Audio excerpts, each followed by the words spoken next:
Hello, hello, everybody. Hi, I'm here. Are you guys ready?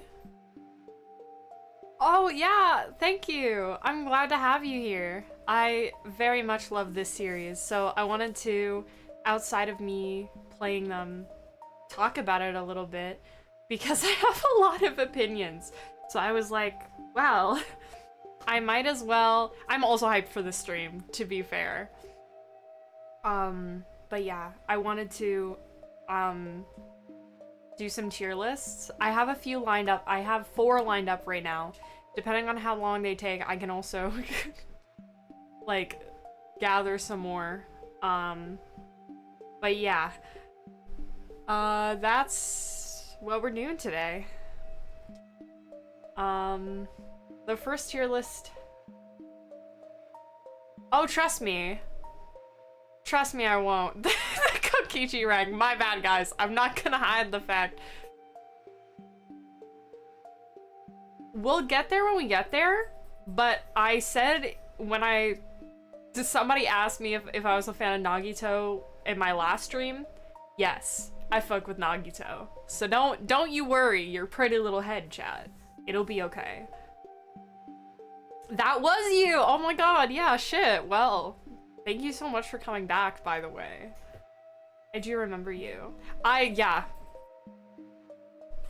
Thank you, chat. I'm glad you also fuck with Nagito. I like him a lot. So yeah. I guess let's get into it. This is the first tier list that we're gonna do. This is just a character tier list, like it has, literally everyone. But I guess, we'll get into it. Okay, so, first is Akane Owari. Okay, I've heard a lot of people out on her, and I think, okay, wait, before I get into this, we'll talk about the tiers. Our top tier is Love of My Life. This is all of the characters that are my wives, including the men. The men are also my wives, to be clear. They're my baby girls. So that's everyone who is my baby girl goes in the Love of My Life tier. Peak is for people who aren't like, I'm on my knees for you, but I still like enjoy them a lot and I like them a lot. Pretty okay is like, yeah, you're decent. Mid, I guess it's the mid tier. And then I had to have like a specific tier for characters that are not really for me, but they're good characters. Because there are a lot of characters in this series that I completely recognize are really good characters that I just, like, they're just not for me. But I also recognize with my entire little heart that people love them and are very valid for loving them. And then I have the Kill It With Fire tier for characters that I literally hate and I think are stinky and stupid. And then we have the Kokichi tier because we'll get there. We'll get into it. I'll explain it later. Okay, finally we can get into it. Okay, Akane Owari. We'll get into it, for real. We'll get there. Akane Owari is personally a good development, but not for me. Oh my god. We're getting a pretty okay. For me, she's a good character. Like, very objectively speaking. I just don't personally jive that much with her. Like, she's the kind of character where, well, she's only really interesting when you do her free time events, and I didn't. So, like, I've heard people go on about her, but I can't say that she's like... These are basically... Angie, Kill It With Fire? Real. Hi, welcome! Welcome.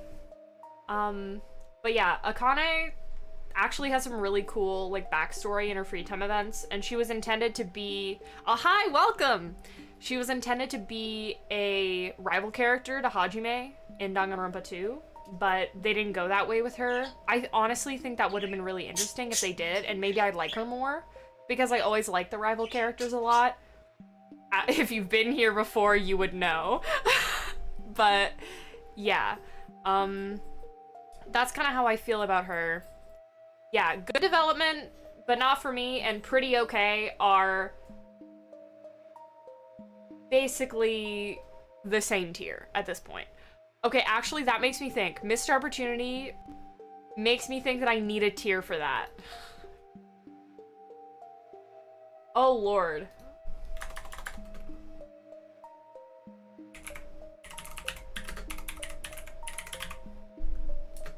This is the untapped potential tier. I don't know what the fuck it's doing.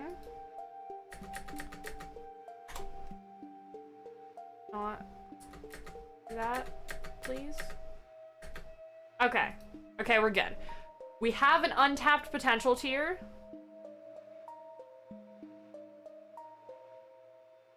Okay.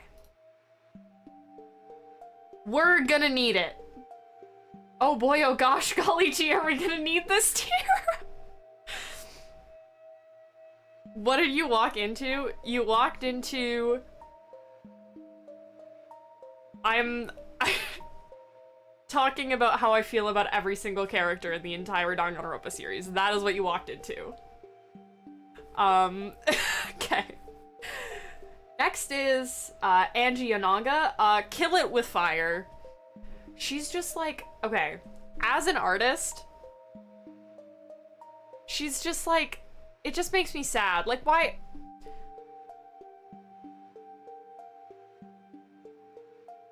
Yeah, she was really annoying. Like, there's really no other way to say it. Like, Angie was just a fucking nuisance. Like, I didn't like her. There were no moments where I did like her. She was manipulative. She literally became a cult leader. Like, I genuinely do not understand how anyone could find love in their heart for Angie Yanaga besides her design, because her design is really good. But that's it. Especially the way she was handled. We'll talk about it. We'll talk about... Yeah, things are a little different this time. We're doing some tier lists. Yeah, so, Angie, Kill It With Fire, I hate it. Okay, I don't want to talk about Kokichi this far in. Or, like, this early. So I'm gonna move him back, because I'm not unpacking that right this instant. It's not happening. Kokichi will go to Kokichi tier, but there's many, many reasons why he goes there and why he has his own tier. But we'll get there. I don't want to unpack that right this instant. Okay. Aoi Asahina. Okay.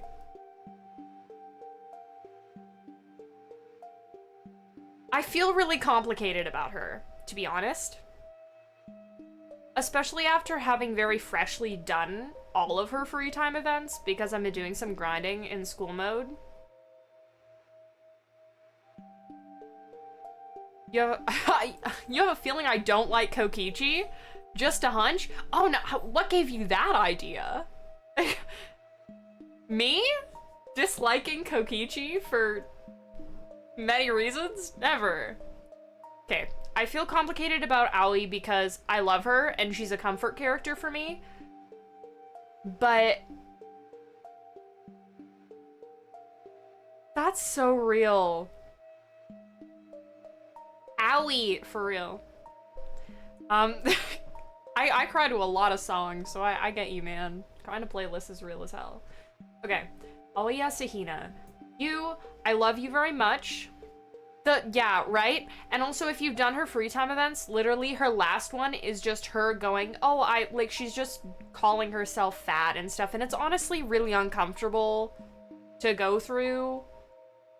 Like, to have to read, like, it's just not, I don't like it, because there's some self-esteem problems going on there, and also some actual fat phobia, but I love her so much. Like, she's such a comfort character for me, but I have to put her in pretty okay. Even though I really don't want to. But I have to, because her free time events, like, just the way she was handled is honestly pretty disgusting. Especially because the first time you see her, Makoto is literally like, oh yeah, people talk about her boobs a lot. And I'm like, what do you mean?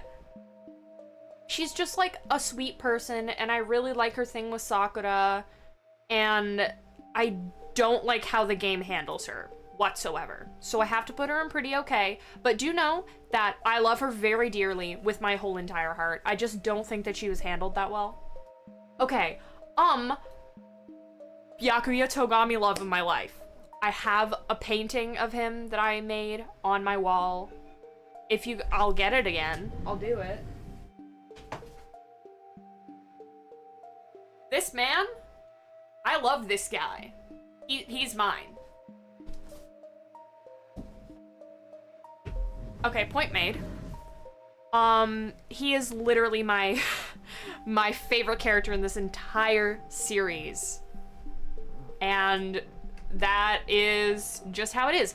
I honestly think he has, like, I don't just love him because, like, he's himself or whatever. He's got a good character arc. It's understated, but he has a really good and honestly really overlooked character arc that I think a lot of people can very easily gloss over because it's very subtle. But by the end, like, he does his whole thing of, yeah, exactly, especially in the anime. The Danganronpa 3 anime specifically is really important to his character arc, which, again, like, just because of the fact that there's multiple, like, mediums that this story spans, it's harder to get a whole grasp of it for most of the audience, because a lot of people are just here for the games, or just here for the anime, or just here for the books, you know? There's that kind of thing going on. But in terms of Byakuya, through the first game, he goes from an asshole, only thinking about himself, and he thinks of the killing game. I actually did... I didn't notice about Nagito and Kokichi together. That was an accident. But that's really funny. It's pretty lucky. But yeah, Byakuya Togami. That's what I was talking about. Oh my god. Okay. He goes from thinking of the killing game as what it is, a game, and not being able to, like, sort of wrap his head around the fact that, you know, he could die. He's just like, I can't, I have to win. But then you learn, if you do his free time events, that he's actually really traumatized. Like, it's, a lot of people like to put, like, abuse into his backstory. I don't necessarily think that's something that you have to do. I think it's bad enough that, like, if you guys don't know, you probably do, but if you don't, Byakuya Togami had a bunch of other siblings, but they all were basically put into a competition for who would come out as the final heir, and everyone else was basically excommunicated from the family, and he won. So that's why he's the head of the family now.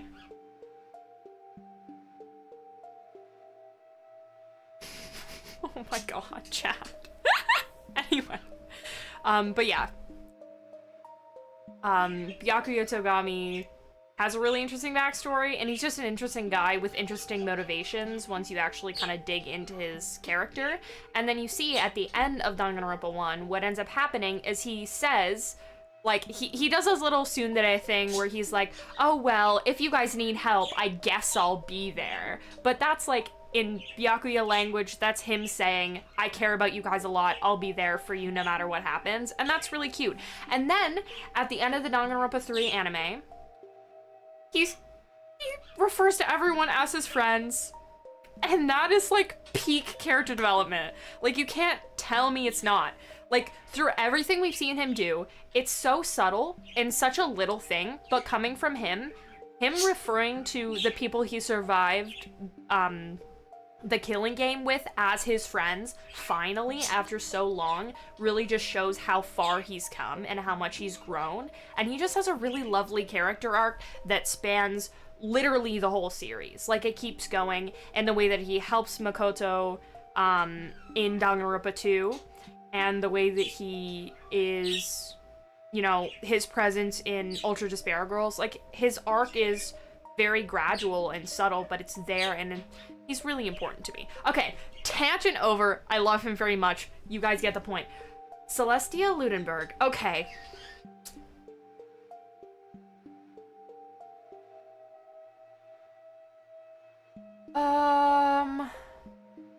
This is a hard one. Kazuichi's not next to Miss Sonia. I'm really sorry. Do you want me to put them together to make you feel better? They're beside each other now. You're welcome. Anyway, the reason why Celeste is kind of hard for me because, like, okay, she is really interesting. I love her free time events. They're some of my favorite in, like, among the Danganronpa 1 cast, but the third trial literally ruins her. Like, it ruined her character for me. It really did, because, like, the whole outburst thing is just honestly really out of character for her. Like, I know it's kind of sprinkled in between with her anger that she kind of lets slip out, but with someone who is able to lie... Yeah, the third case syndrome is very, very prevalent in Danganronpa as well. It did not escape third case syndrome whatsoever. They're among the worst cases in the entire series in each game. But yeah, that's why it's a little hard for me. But I think I will put her in peak because I do really think she's super interesting. Like, the way that she ranks people is just, like, she's just such an interesting person. And I appreciate her a lot. Okay, Chiaki Nanami. This one, love of my life, but not because of Danganronpa 2. At all. Not because of Danganronpa 2. That's not why I love her. There's a TikTok saying Celeste is RCTA. That's crazy. And also not true. Because she literally says...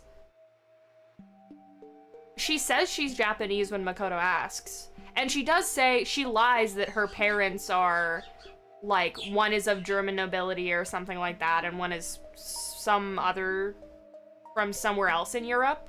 But then she also says she grew up in Japan and that she is Japanese. So I don't think that's...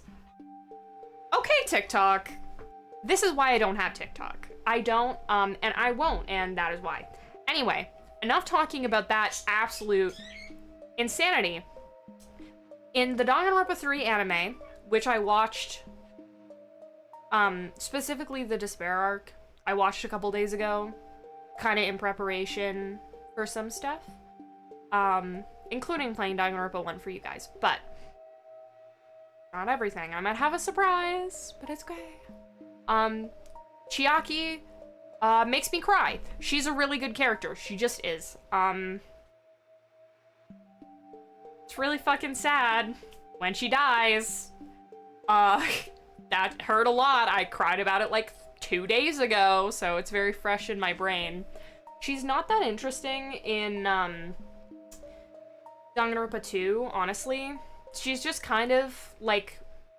She's kind of a Mary Sue in Danganronpa 2, which rhymes, and I hate that, but it's true. It's accurate.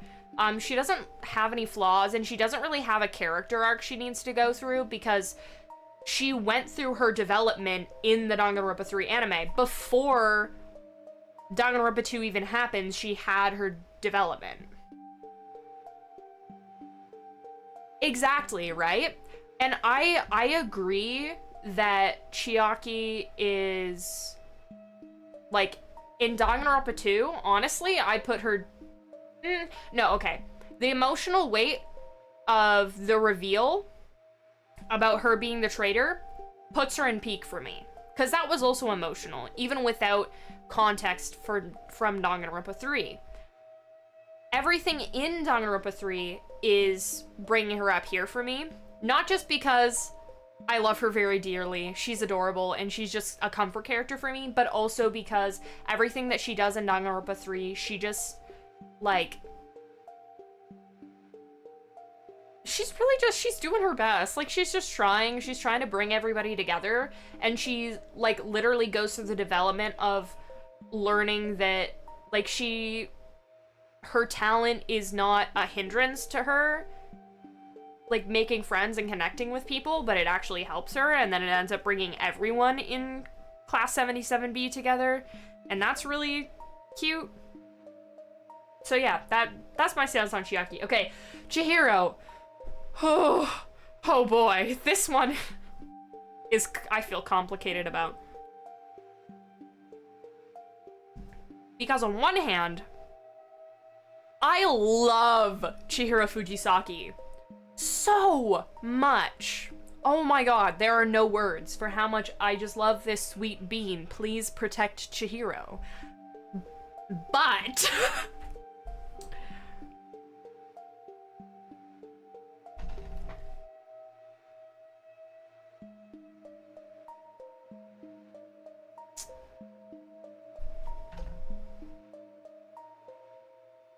do you mean if I'm gonna be...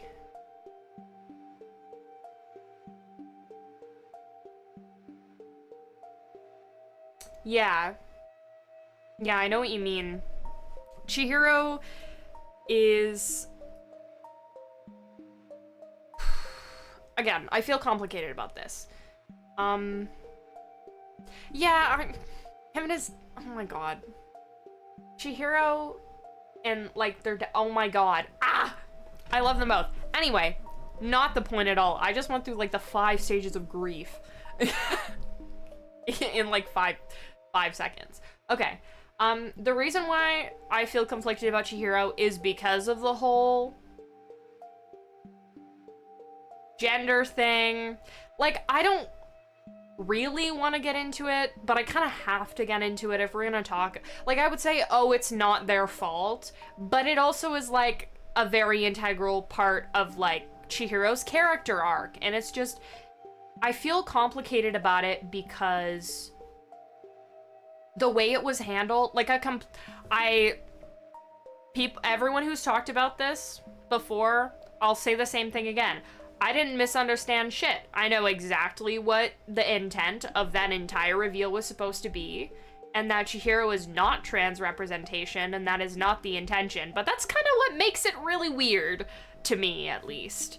What makes it really uncomfortable, is just how it's handled. So I don't know if I can, in good faith, put Chihiro any higher than pretty okay, because there's just so many problems with how they were handled that I think that kind of overshadows the things that I really enjoy about them. So that's what I'm gonna say about Chihiro. Next we got baby gangsta himself, Fuyuhiko Kuzuryu. Hello, my baby boy. He's peak. Straight up.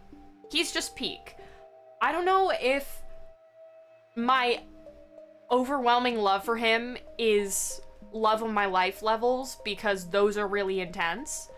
But I do love him a lot. I love Boss Baby. I love Baby Gangsta. I love my little Yakuza man. I want to squish his little cheeks. He's adorable. I want to head pat.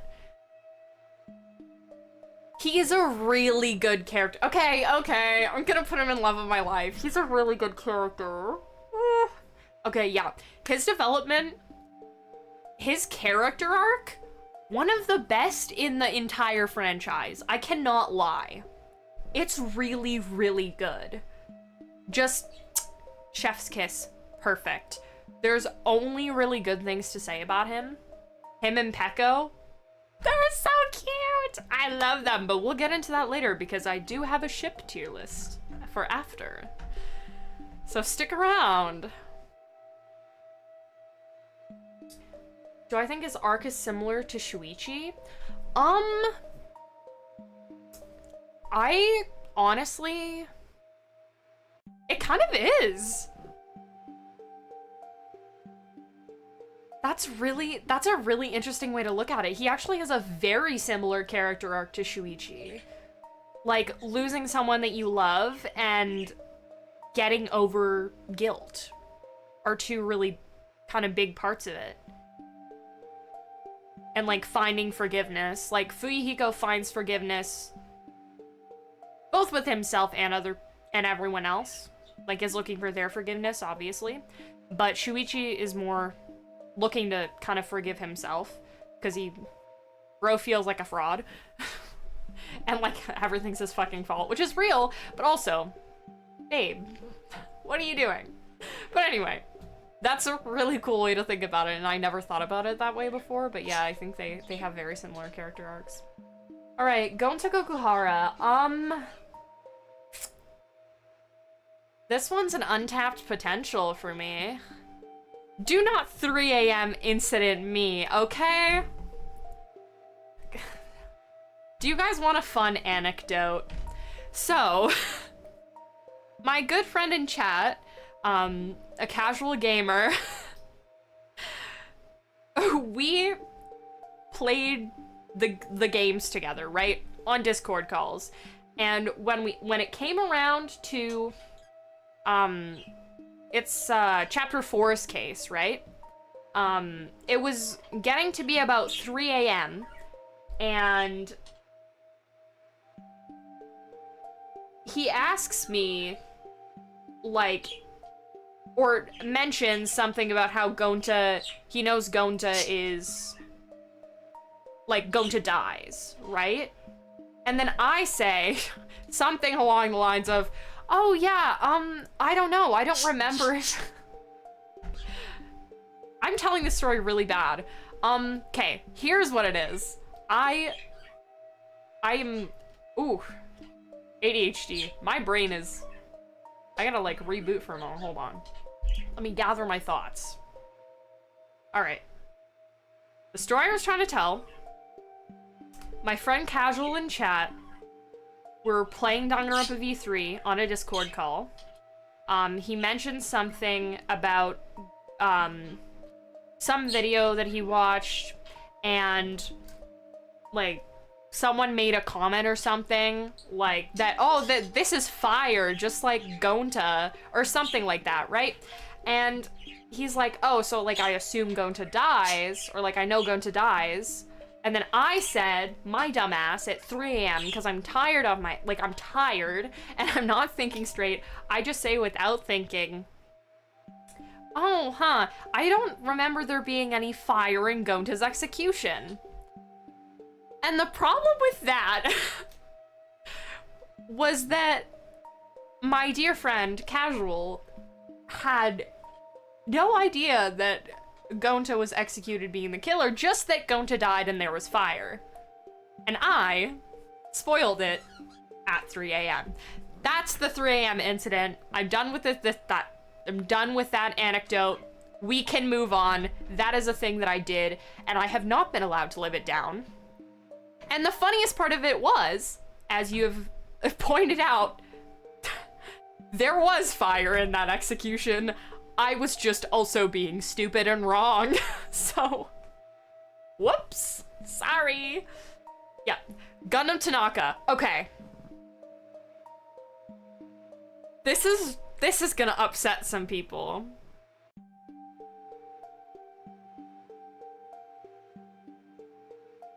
That spoiler was kind of fire, like Gonta's execution.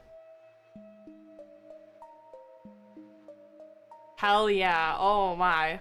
Playing Danganronpa 2 is gonna be so much fun. Hey. I can't lie. Good development, but not for me. I'm sorry, chat, I have disappointed you. I know. I know it's upsetting. Okay. This is I understand that these are really good characters and that I should love them, I just don't tier. I don't hate Gundam. I just, and nothing even near it. I just, like, oh, we got our Gundam hater. Okay, I see you. But I'm not a hater. If I was a hater, he'd be down here. I'm not a hater. I understand completely why people like him. And why people like him a lot. Because he has a really good character arc. and he's got, like, a really good motivation. He's just, like, a great guy, and I think he's really interesting. I just have never felt that, like, attached to him, if that makes any sense. I completely understand and respect why people love him so much, but I've never felt that way about it. But I get it. I hope I'm explaining myself well.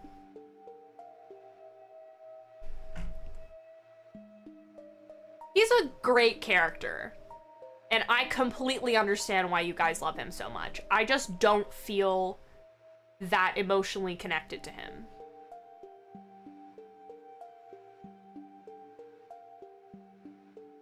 Yeah, he's a lot of people's favorites, honestly. A lot of people love him. He is a really sympathetic and kind of tragic character as well. And again, I really love his motivations. I think you're really interesting. He's a really great character. I have no, like, this is literally the tier for the characters that I know 100% that I should love, and I should put them up here, but I just can't because it's not how I actually feel about it, but I wish I did because I get it. It was really sad. It really was. And, like, his hamsters! Like, I felt bad for his hamsters. It made me feel really sad. But yeah, no. He's a great character. I have no hard feelings towards him. I don't dislike him at all. Can never forgive him for killing my true love, Mechamaru. Real! That's actually real. For Dark Davis of Destruction character arc when? I don't know, but I wish it happened. Okay. Hajime Hinata. Honestly, he's kind of peak. I can't lie. Hajime's peak. I think okay. He used to be my least favorite. He really did. Out of all of the protagonists, he used to be my least favorite. But honestly, I was missing something. I was missing that bland flavor because Hajime is kind of epic. He's really interesting. Just, again, Danganronpa 3, Despair Arc, makes the characters better. Second to Shuichi, that's fair. That's fair. I love Shuichi very dearly. We'll get into it. The orange juice drinker protagonist, exactly. But I just, like, not just because he's memeable as fuck, but that is so fair. Last Trial would, like, it's Last Trial and the Danganronpa 3 anime that make Hajime peak. Like, he's just really good. He's a better protagonist than Makoto, but we'll get into it. I love him, he's peak. Hifumi, kill it with fire? But seriously, guys, what the heck's an octagon? You think I know? You think I don't know what a fucking octagon... How many sides does an octagon have? Can you tell me? No, you can't. You can't.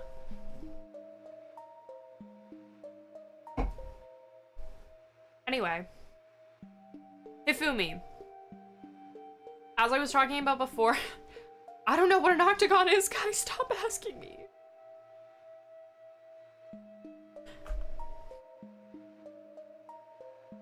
I mean, I was actually about to say I just, like, literally yesterday did all of his FTEs because I was playing school mode. I was doing some grinding. And you just... There's not really a lot there, honestly. Like, he isn't as bad as people think.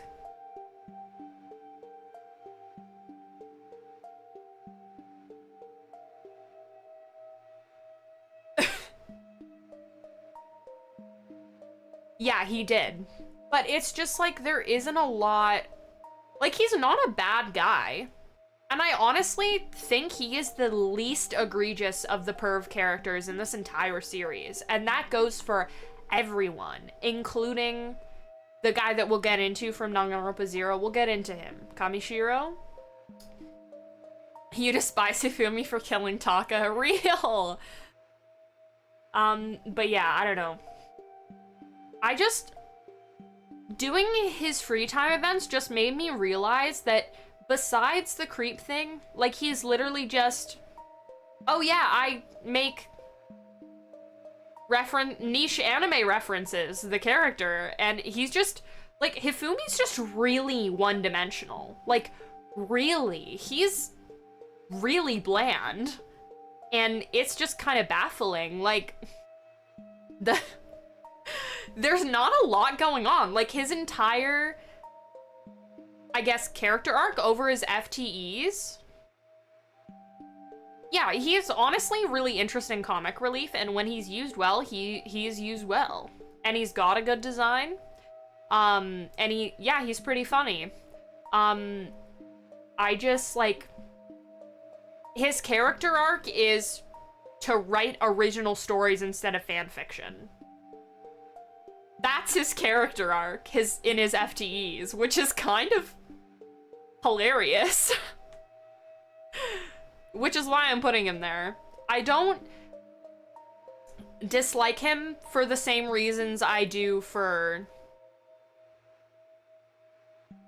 Yeah, you're very right. It's very apparent that he was written as filler, because there's literally, like, no substance in his character. There's nothing. Which is why I don't like him. And, yeah.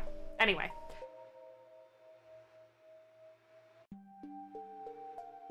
Me use a copy and paste of Hyoko, but more wild. Hifumi was written to get killed off. Alright. Himeko Yumeno.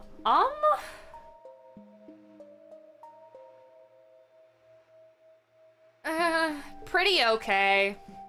Honestly, I think she has an interesting arc when it comes to Tenko and, you know, how she deals with everything, but I honestly just never really found her that interesting. We do love the mini lesbian. We love that for her, but she just isn't, like, I don't know. She isn't that interesting to me. I just, like, I guess it really isn't that, this one isn't that complicated. She just doesn't interest me that much. No, I don't think, as you should be. I respect you simping for Himiko. I completely respect this. I don't think people should hate her, though. There's no reason to hate her. Yeah, for sure. No, I think she has a really interesting arc, and that's the one interesting thing that I find about her, is that she does learn how to process her emotions, and also just to, like, cherish things, I guess. See what's right in front of her. Because Tenko cared about her a lot, and she didn't realize how much she cared about Tenko in return until it was too late. And I think that resonates with a lot of people. That's fair, yeah. I just, like, I don't feel as strongly about her as I do as I do about the characters that are up here. And that's really it. Oh boy, okay. Hyoko Saionji. The poster child for untapped potential. Literally. No one would disagree. She died right in the middle of her character arc. Just when she was starting to get interesting and...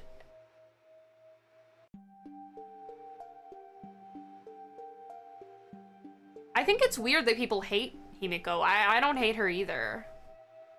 Like, I don't hate her. I just didn't find her interesting.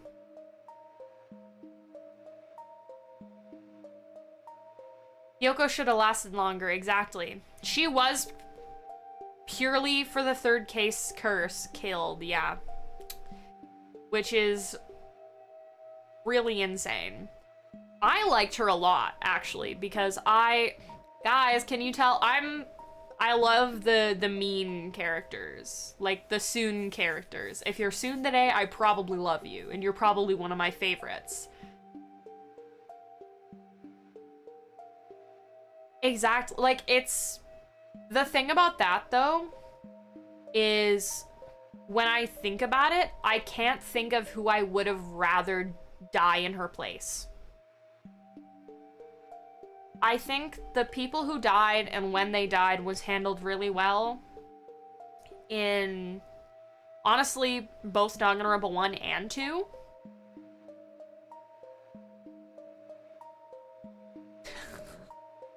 Real. But honestly, okay, next one is Ibuki. Honestly, also pretty okay, but I feel even more meh about her than literally everyone else here. I don't understand the fascination with Ibuki, honestly.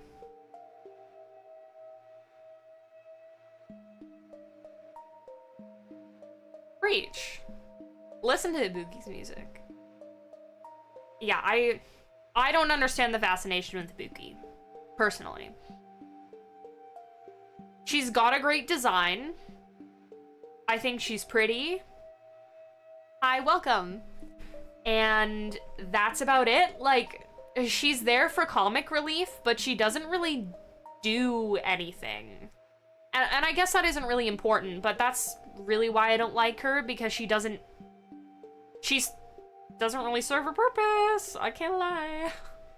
So I never really cared about her because she was just kind of there and she was funny, but that was it. Exactly, like wrong place, wrong time. Honestly, I think if Hyoko was killed by Mikan out of anger because of what she had been put through, because we'll talk about it, but Mikan's got a history of bullying, and the way Hyoko treated her could have been really triggering, most likely. So I think it would have been a lot more interesting if Mikan had just kind of snapped. I think that would have been cooler, and I would have liked it more. But the wrong place, wrong time is just like, well, we had body bags to fill. Might as well kill one of them off. Let's cut character's development short because that's intelligent. And yeah, Ibuki was better filler because a lot of people like her. Most people hated this guy, but a lot of people like Ibuki. I really am not one of them. She's there. All right. Junko and Ashima. Yeah, they shouldn't have done the double kill. It was dumb. But they did it, so... Ibuki is filler done right. Yeah, I can completely respect that. Okay. Junko and Ashima. Speak. Simply. Junko is a really, really good villain. Like, a really good villain. Something that the creator of the series, Kodaka, has talked about before is how he found it kind of weird how a lot of media tries to make villains have tragic backstories and a reason to do everything that they do. And something that he said about this in regards to Junko is that what makes her so scary is that she has no reasons.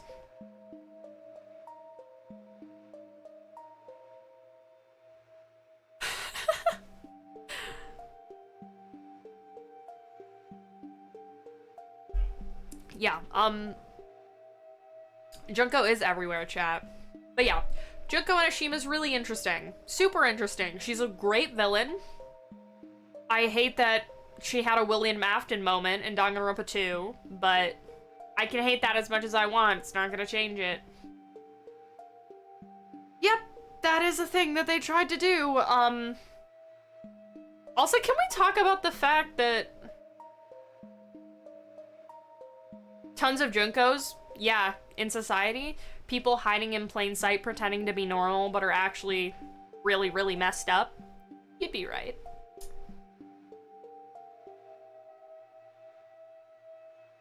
Yeah, I'll see what I have to say about that. Kaede Akamatsu. Also peak. I liked Kaede a lot.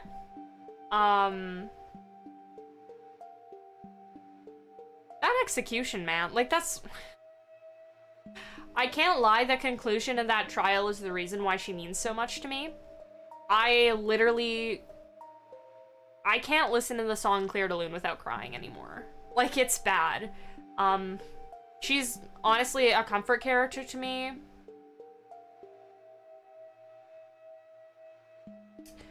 Okay, so, the babies thing, people did try to impregnate her dead body. But, I think Mikan is the one who also took her womb. So, both of those things happened. I never thought that was a sentence that I would say on stream.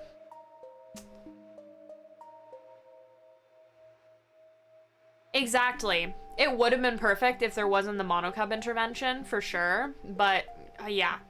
Kaede means a lot to me. She's definitely a comfort character. Her and Shuichi were just adorable. Like, you could really tell that, like, they really cared about each other, and they really liked each other, and they had a little romantic thing going on. And then it just gets shattered, and it really sucks.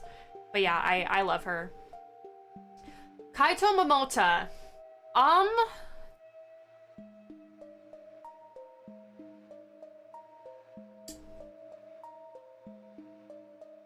This is probably controversial. I really don't like Kaito. I'm gonna be honest. I really don't like him, and I never have. I think Miyu and Kaede is okay, but we'll talk about it. I can't lie, I don't like Kaito. I never have liked Kaito. I don't know why that is. The thing about Kaito, and I know some of the English fan base may not be aware of this either, is that his character in the translation, like, okay, thanks for bringing these games over here, Nice America, but you fucking failed for so many characters. So many were done so dirty and completely mischaracterized because of how these games were localized, and Kaito was one of them, except it had the opposite effect, not making him misunderstood or look worse, but it made him look better. Kaito's a really disgusting person in the original script, and there's not really any other way to slice it. He's honestly just kind of a bigot, to be pretty blunt about it. He's not a good person, and I can't speak Japanese, so I have not been able to look into it myself so that I could give you an exact relay the information to you, but I do know that he's just not good. Yeah, that's correct. He was transphobic in Trial 3, which is like so silly goofy.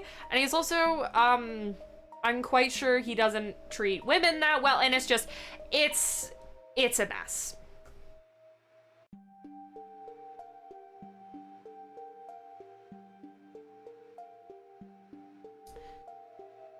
Oh boy, okay. I'm gonna address the first point of Miyu and Kaede not being canon. It doesn't matter. I am, and have been for a really long time, a big part of, honestly, specifically, these game shipping communities. And obviously you guys don't know that, but I think it is completely valid to ship characters who some people may not think have any actual chemistry or reasons to ship them. I don't think those have to exist, honestly. I don't. I think anything is fair game, and what the most interesting thing about shipping is, at least to me, is imagining things that wouldn't happen in canon. That's what makes it so interesting, and that's why people ship characters that may not have gotten together in canon whatsoever.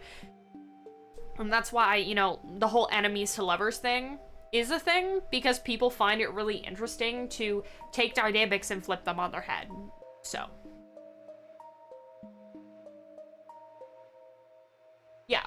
Preach. I respect all ships. There are a lot that I don't understand, personally, but I'm just like, well, if somebody, like, it's, rare pairs are important to somebody, so.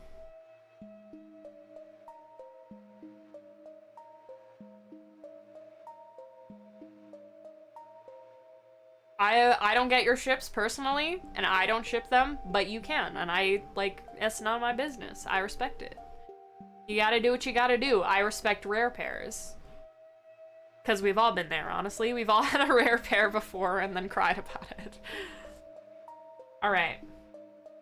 Kazuichi Soda.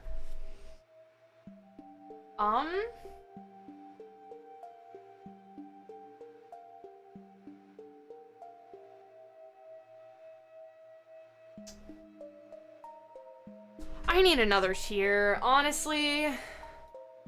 God, I need another tier.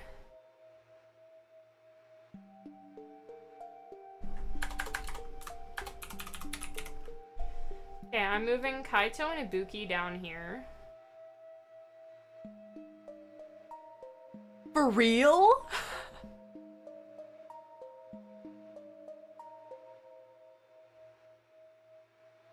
Okay, so I guess I'll talk to you guys a little bit about this while I reformat this. The thing about Kazuichi Soda is that he's another character that was done really, really dirty by the translation. The way that he was handled was really poor. He comes off a lot creepier than he ever was in the original script, which is something I have a big problem with. But it's not a valid reason to dislike him, to be honest. It's not a part of his original character, and he really wasn't like that until Nice America decided to make him like that. And he also is missing some dialogues that I've heard explains a lot of the ways that he acts, and just makes him make a lot more sense. And even besides that, I enjoy him, so I'm gonna put him in pretty okay, but I was realizing that I feel significantly worse about Kaito and Ibuki's, like, I made another tier. I think I completely understand why he's people's favorites. Because he's a good character. The translation may have ruined him a bit, but there are still, like, the skeleton that made him good is still there, so. Alright, Sonya, never mind. Never mind.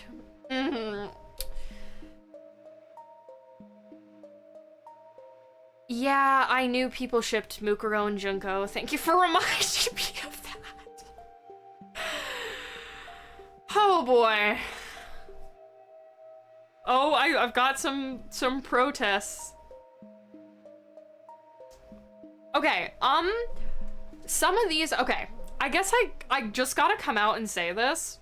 These are all my own personal opinions and are not the be-all end-all of opinions on Danganronpa characters. These are just how I feel about all of them, and you don't have to agree with me because all of your opinions are valid.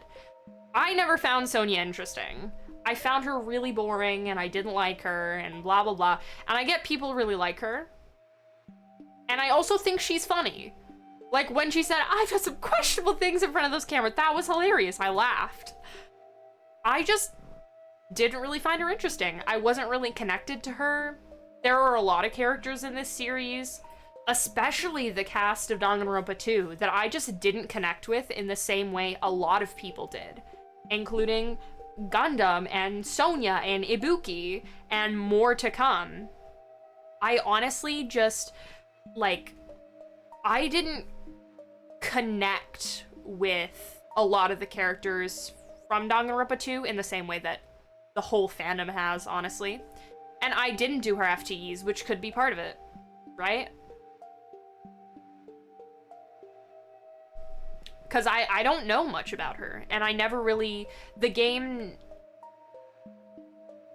I wasn't drawn to her, so I didn't want to go out and do her free time events. So that's kind of why I didn't, because I just found her not really interesting, so I didn't really reach out to go and talk to her. And that's why. Kibo. Okay, pretty okay. I don't have that many thoughts about Kibo. I mean, like, protect my cinnamon roll, but that's mostly it. I just think I don't have a very formulated opinion on him. He's cool, I guess. We're getting into the characters where I'm just like, I haven't thought about you that much. Yeah, he didn't do much, like, he was just kind of there. And, like, he's cool and all, but I don't really feel any type of way about it. I don't really, like him or dislike him, so I'm like, oh, okay. Alright. Hirumi Tojo. Okay. Pretty okay. I think, well, I found her interesting, for sure, but she didn't live very long, so there wasn't a lot of time to get to know her, which was kind of bummed me out. But honestly, I think what kind of ruined her for me was the whole, like, Prime Minister of Japan thing. Like, that was just weird. You'll notice that pretty much all of V3's characters are gonna be pretty low on this list. Because there's a lot of them that I'm just like, I don't know what was going through the creators' heads or the script writers' heads when they wrote you guys, but they didn't do it very well. But I also, like, completely respect why people like her. Alright, Kiyotaka Ishimaru. I talked about this in my last stream when I was playing Danganronpa 1. Good development, but he's not for me. I was never fond of him, but I also completely understand and respect why people like him. I've done all his free time events. I think he's interesting. He's just a good guy, and that's pretty cool. He's kind of funny sometimes. Jay from Cub Scouts begging for Angie's death. Okay, me too, though. You're telling me you weren't begging for her death? Because I was, bro. Alright. Korekio Shinguchi. Kill it with fire. What the fuck happened? He was so interesting. He was so interesting until they had to bring incest into it. Hello and welcome. That was... Oh boy. What a time to come back. To come in here. Oh boy. What? Not kinking, that's gross.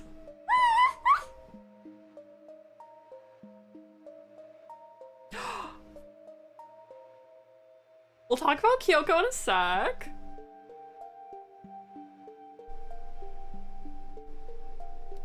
Yeah, what was Kodaka thinking? I've asked myself that question so many times. Kyoko is also the love of my life, but we'll get into it. We'll get into it. But yeah, Korekio Shinguji was really interesting, really cool, a little weird, and I know a lot of people liked him before the third trial happened. I know I thought he was really cool before the third trial happened. Some people, like, he was their favorite, and then that happened, and they were like, oh, it just didn't need to happen. Like, you could have had him be the double murder perpetrator, and that didn't have to be part of it. But it was, and I can't forgive that. I just can't. It made everything interesting about him just really weird and gross.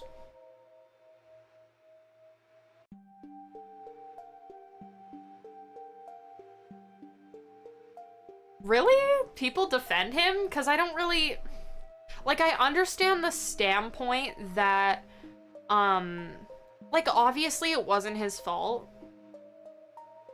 Like, his sister, like, I don't want to get too far into this because it's really dark, honestly, but his sister was not being good, obviously. A little manipulative, probably abusive.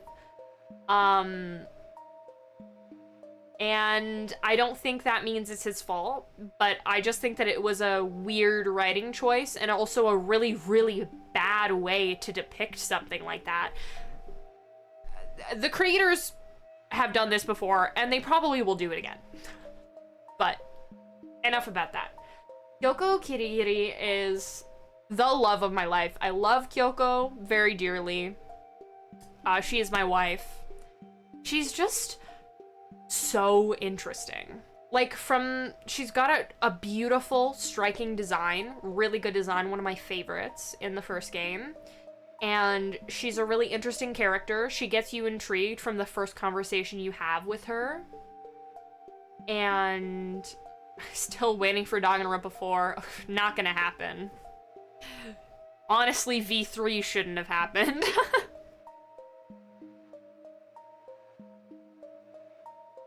It was really unexpected, and actually let me talk about that. Danganronpa 3 anime. Future arc. Kyoko dies, and then she gets brought back. Why? Why did they do that? Why did they make me cry about it? And then just have her reappear for a dumb, flimsy reason? It would have been so much more meaningful if they had just let her die. They've done it before. That's what this whole series is known for. This entire series is literally known for killing off characters you love. Why didn't they let her die? I will never not be mad about this. I love Kyoko with my whole heart, but if you're going to kill a character, you better commit to it, because I hate fake out deaths. They make me so mad. I love Kaede too. You're real for that. Alright. Leon Kawada. My opinions have actually changed on him. He's going in meh because he just grosses me out a little bit. Like, despite the fact that he's a killer, if you've done his free time events, all he really does is talk about women in a really weird way. Oh my god, wait, I look like Melanie Martinez. That's actually a really nice compliment. Thank you so much. That means a lot to me. Melanie Martinez is really pretty. Thank you.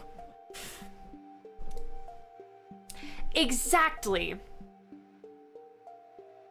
Thank you. Someone who agrees with the sentiment that Danganronpa 2's cast just getting to survive is kind of upsetting.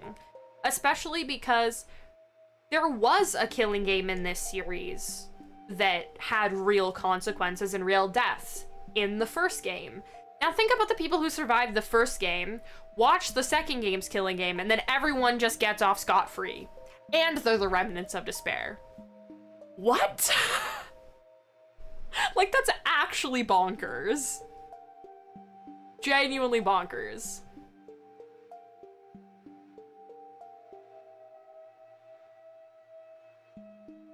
Okay, anyway. Mahiru Koizumi. Okay. Good development, but not for me.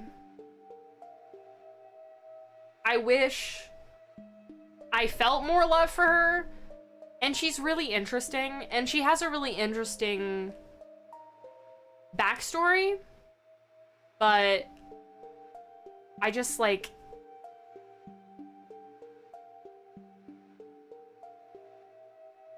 Danganronpa 2 does feel more futuristic than V3, honestly. Mahiru is really misunderstood. I completely agree. I can actually get into it right now. In Mahiru's free time events, it's explained that the reason she feels so much animosity towards lazy men is because of her dad. I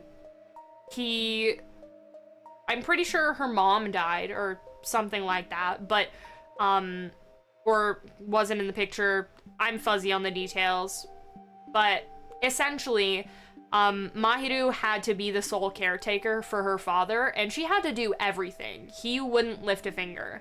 So there is a very specific reason why she feels so much anger towards men that she perceives as not doing enough when they should be doing more. And I think that's really fascinating.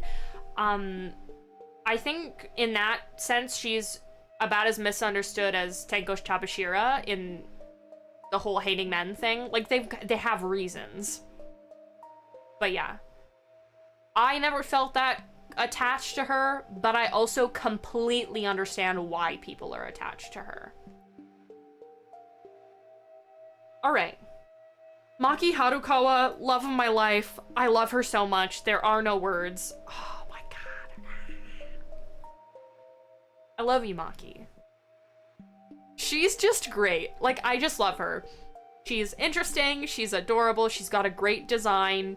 I love her backstory. Like, oh my god, there are so many reasons to love Maki Harukawa. I think her thing with Kaito is really cute, honestly. It's really adorable that she falls for him. I think it's really sweet. And they're really adorable, even though I fucking hate Kaito. But I think they're really cute. Yeah, I love Maki. She's so interesting and she has such a cool backstory. And the way she interacts with everyone. Exactly. You get a lot of information about her just throughout the plot. Imagine all 3 protags in one killing game would be crazy. Alright, Makoto Naegi. I can't lie, love of my life. I love him. Like, he's my favorite. And there really isn't a specific reason for why I have so much love in my heart for Makoto Naegi. I just love him a lot. He just means a lot to me. Yeah, the anime makes you love Makoto. Because a lot of people like to say that he doesn't have any character, but that is not true. I will take that to my grave. Makoto Naegi has a very distinct character, I think. And he's meant to be average, but I'm good. Okay. My brain just tried to go in so many different directions at once. Hold on. I'm good. Makoto Naegi is just, guys, I think he's average. Makoto Naegi is just average enough that my fucking train of thought, oh my god. I can pay attention, I got this, guys. Lock in. He's just average enough so that you can project yourself onto him, but I also, brain of thought, real.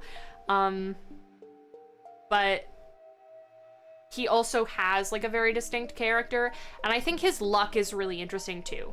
It shows you in the Despair arc at the very end that Junko actually tried to kill Makoto before they had finished locking themselves in the school, before the events of Danganronpa 1, and she threw a wrench, and before it hit him, he slipped and fell. And, like, she even says that his luck is so unpredictable, and it comes and goes, that even she can't predict it, which is really interesting. Like, he's interesting. I don't know. I love him a lot. And there really isn't that much to it. Okay. I'm actually overheating, so I'm gonna take this sweater off. And we're gonna keep going. Alright. Mikan Sumiki. Okay. I gotta take a drink for this one.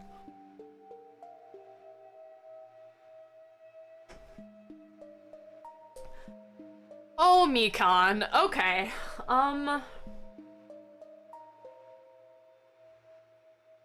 Kinda hard.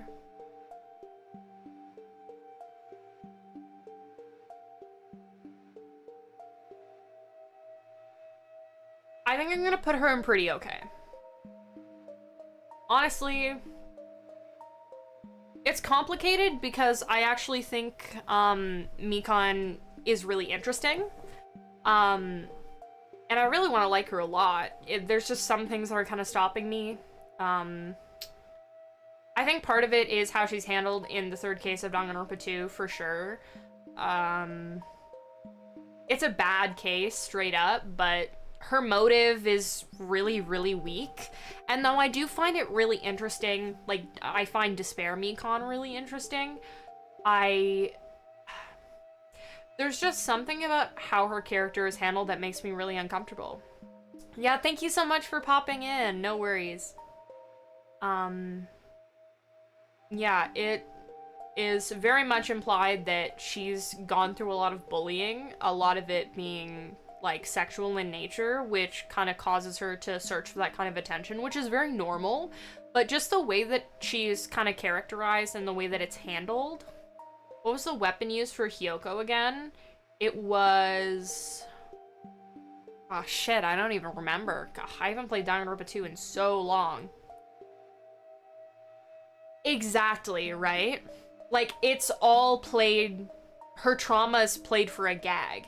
It's like a tamer version of what happens with Kotoko in Ultra Despair Girls, and if you know, you know. It feels like a tamer version of that, where her trauma is just being used for fan service or for jokes, or... yeah, exactly. She does it on purpose.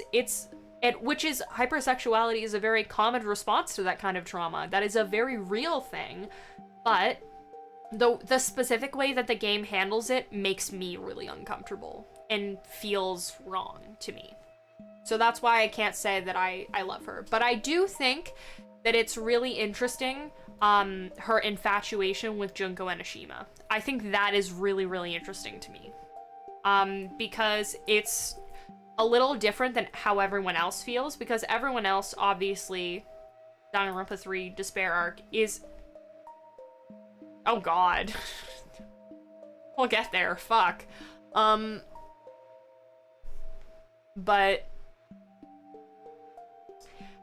you and a lot of people would like to pretend that Ultra Despair Girls never happened. And I completely understand that, because for a lot of people, it's too much. Way too much. And I get that. And there's a lot of things in that game that were not handled well and make me really uncomfortable, even though I do have a lot of love for that game, so I completely respect that. But again, more stuff that we'll get into. Okay, I can't keep going on this long about every single character. Okay. Miu Iruma, pretty okay, just because I'm fond of her, but I don't think she's particularly interesting. I also don't really think I like the fact that she's just the promiscuous character, and that's literally it. Like, there's not really a lot more to her. She's just, oh, this is the one that makes a lot of sex jokes, and her boobs are out. Woohoo! But I'm also, like, she's hilarious. She's really funny. So I feel kind of conflicted about her. I'm really fond of her, but she's just not that interesting. Mondo Awada.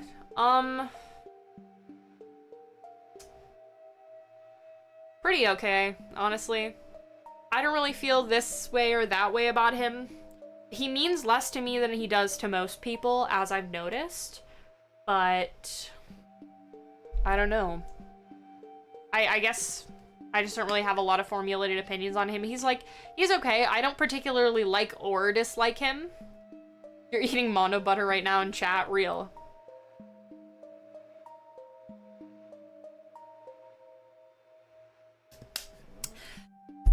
Oh, we'll get to the reason why he has his own tier, because I'm about to go on my little tangent about why he has his own tier. Okay, Mukuro Ikusaba. Okay, Mukuro is peak. Very peak. And there's a few reasons for that. First of all, in her free time events, I don't know if you can finish them outside of school mode, but if you do, you'll notice that in her last free time event, she talks to Makoto about a dream that she's been chasing for her entire life. Obviously, she's disguised as her sister, Junko, so Makoto thinks that she's talking about fashion and about modeling, but I think that it's pretty clear that she's not. That the dream she's been chasing is despair, the dream with Junko. She says that it's the one thing she's had sight of and she's been chasing towards, the sole thing, and she's starting to have doubts about it. She's starting to doubt whether or not she wants to keep following that dream and what would happen if she stopped, what other things are out there for her. And I think that is really fascinating because after you finish the game, it has a whole new meaning because you can kind of assume that that isn't her pretending, that's the real Mukuro speaking a little bit and being honest with Makoto. Danganronpa If makes her really good as well. That's another reason. Danganronpa If, she's just double chef's kiss, fantastic. For real. Anti-despair girls, for real. But yeah, Mukuro also has, like, canonically has a crush on Makoto. It's explored more in Danganronpa If, but it is very obvious, to me, in the fact that, one, she does confide in Makoto in her free time events as dressed up as Junko, and two, she comes to his rescue in Danganronpa Zero as well, so I think that makes it very clear. And then obviously, what if? Like, Danganronpa If, they go into it a little bit. Her crush on him. But yeah, she's really interesting. The one thing I don't like about her is, of course, they made her kind of canonically in love with her sister, which is really weird, and I don't like it. And I just would like to pretend that it's not a thing. The series makes it hard sometimes. But in my mind, that's not implied whatsoever. Moving on. Nagito Kamaeda. Okay. Okay. He's peak. He's peak. I don't think Nagito is the love of my life. But he's peak. For sure. Very peak. I love him very much. Mostly because he's just interesting. I don't love him for the reasons that I think most people do. I definitely don't love him because he's famous backup dancer to Sans Undertale, or because he's a Tumblr sexy man. I love him because his free time events are really good, and they just put everything into perspective. So, Nagito Kamaeda has stage 3 malignant lymphoma and frontopremoral dementia. And he is so interesting because both of those things bring so much context to how he acts. Specifically the frontopremoral dementia, because his brain has literally been deteriorating. And by this point, he probably, like, by the time we meet him in Danganronpa 2, he should have died like 2 years ago. So you can kind of tell why he's a little odd and why he doesn't really grasp the social cues very well. His brain has been deteriorating. Literally been deteriorating. So it gives you a little more context behind how he acts. And he's also just really interesting. Like, a very commonly known fact about him is that in both the English and Japanese, doesn't grasp social cues, motherfucker. He's so me-core, guys. Me neither, Nagito. Me neither. I don't grasp that shit either. Anyway, what was I saying? I don't even know what I was saying. He blew up a gym full of students. Well, technically, he didn't press the button. Social cues bias. He may like explosives a little more than most people. But Guys, if I had a nickel for every time Nagito blew up a building, I'd have 2 nickels. Which isn't much, but it's weird that it happened twice. But yeah, Nagito is really interesting. I was talking about something. What? I don't really remember. Okay, it came back to me. You distracted me, Beatrice. Is it bad if you don't like Nagito? Nope. Feel free. That's completely valid. And honestly, I also used to not like him. He did bring a gun to school as a show and tell item. And then he got shot with it. So that kind of backfired on him a little. But yeah, Nagito is a really interesting character because he is a foil to Makoto. Very literally, because Nagito Komaeda is an anagram of Naegi Makoto da, or I am Makoto Naegi. So he's same voice actors in both English and Japanese. His name's an anagram. He's very literally a foil character. Like, they just put it in plain writing. They're both the ultimate lucky students. He is a piece of foil. A nanogram. Anyway, moving on. Yeah, so, back to what I was saying. I was talking about Nagito. I like him a lot. I lost my train of thought again, okay. I'm gonna take a sip of water, and then we'll talk about Kokichi.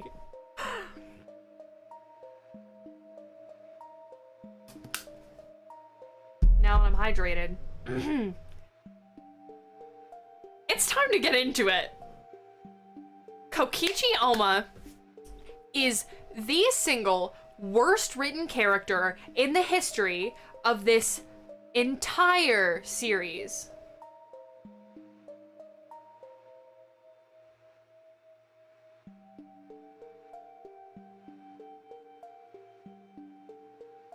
Bruh. Yeah, he is the definition of a trolling gremlin. Where are my points? Okay. Point number 1. Kokichi Oma literally has no character. Which is kind of a problem. Just a little bit. And why I say that is because he lies about everything.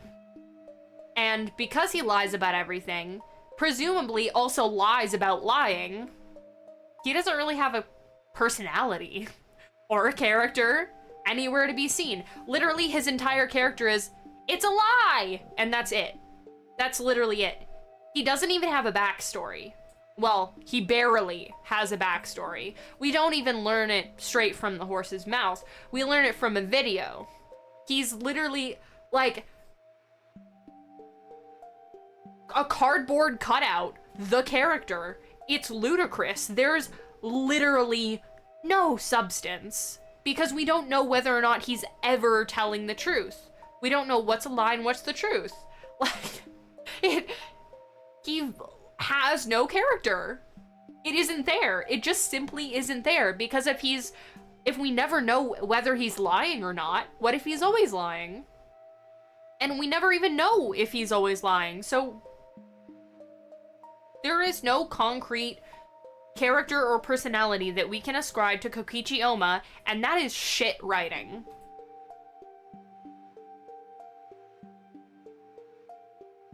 I don't know if his lies are formulaic, to be honest. I think his lies are very weird. He can be okay. I think what makes me hate Kokichi so much is because I want to like him. Because I think that he's interesting. I think he's really interesting. But I think a character like Celeste is much better handled as a liar than someone like Kokichi Oma, because she has, there's something there. There's something to grasp to. There is something deeper than the lies, but Kokichi has nothing deeper than his lies, which is a problem. That's a problem. That's bad writing. what makes Celeste so interesting is because we know that there's something underneath her lies, but we can't tell where Kokichi's lies start and end, so there's nothing to dig into. There's nothing there. And I find that really bothersome, because I think he could have been the most interesting character in this series. But the way that they handled him made him nothing. And that's a problem for me. He could have been so interesting because he was a direct opposite side of the coin to Shuichi, the protagonist, who is literally a detective, and then a guy who lies all the time. Like, that's interesting. That's a cool dynamic. But the way that they handled it is there was nothing underneath his lies. Nothing. Except for a flimsy backstory. That doesn't even matter, because, ooh, it was all a fake. So... yeah. That's my problem with Kokichi.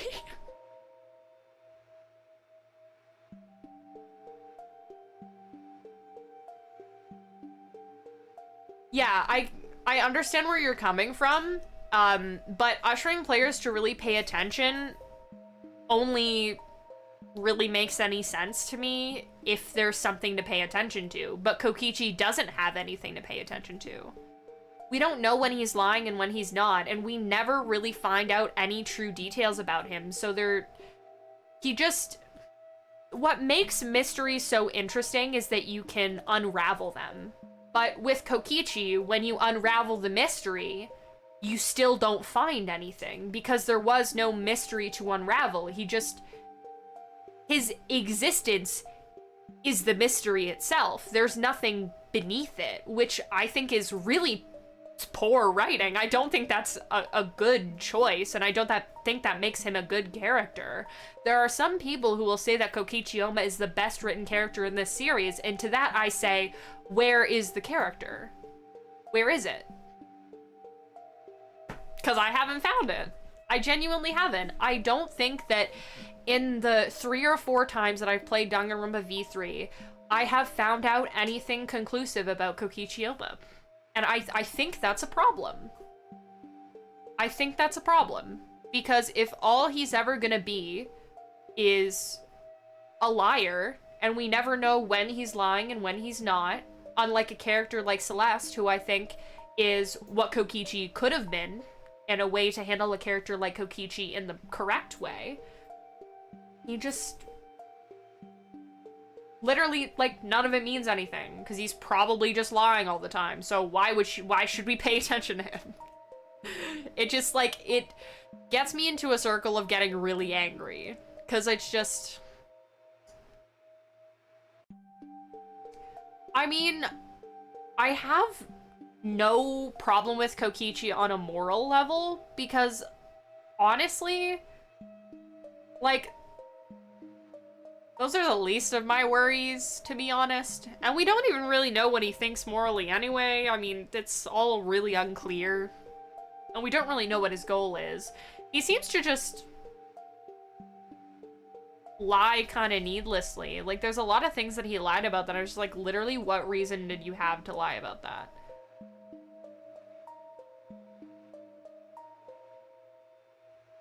Yeah.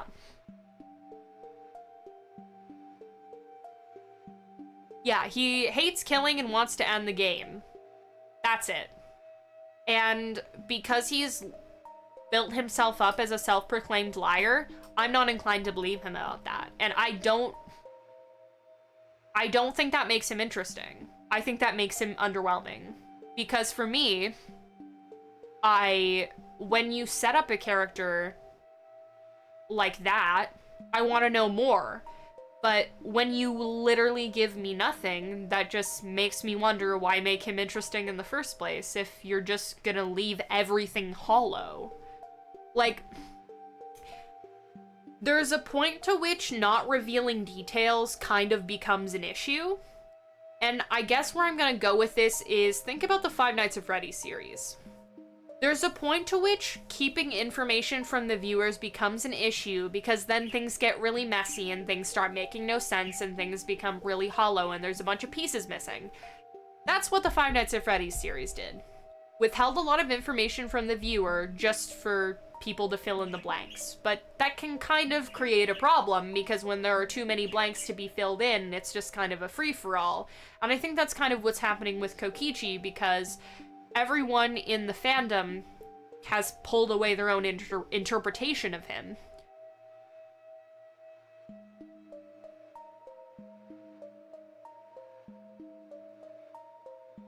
Yeah, that is completely fair.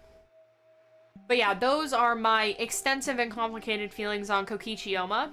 I actually enjoy him a lot when people try to write him a backstory and try to write him his own values, and that's why I enjoy writing works on AO3 about Kokichi, character studies about him that give him, that fill him out, that fill in the hollow that was left there, because there wasn't anything there and it needed to be filled in for him to really be interesting.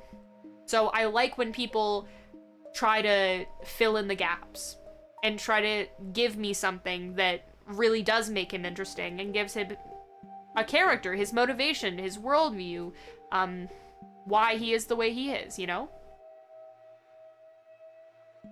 I agree with you. There is a lot of problems with having to go through people's free time events to understand the characters when you literally can't go through everyone's in one playthrough. And some characters get development through the main story, other characters don't get any development through the main story. It's a big problem, and that's why a lot of characters are overlooked.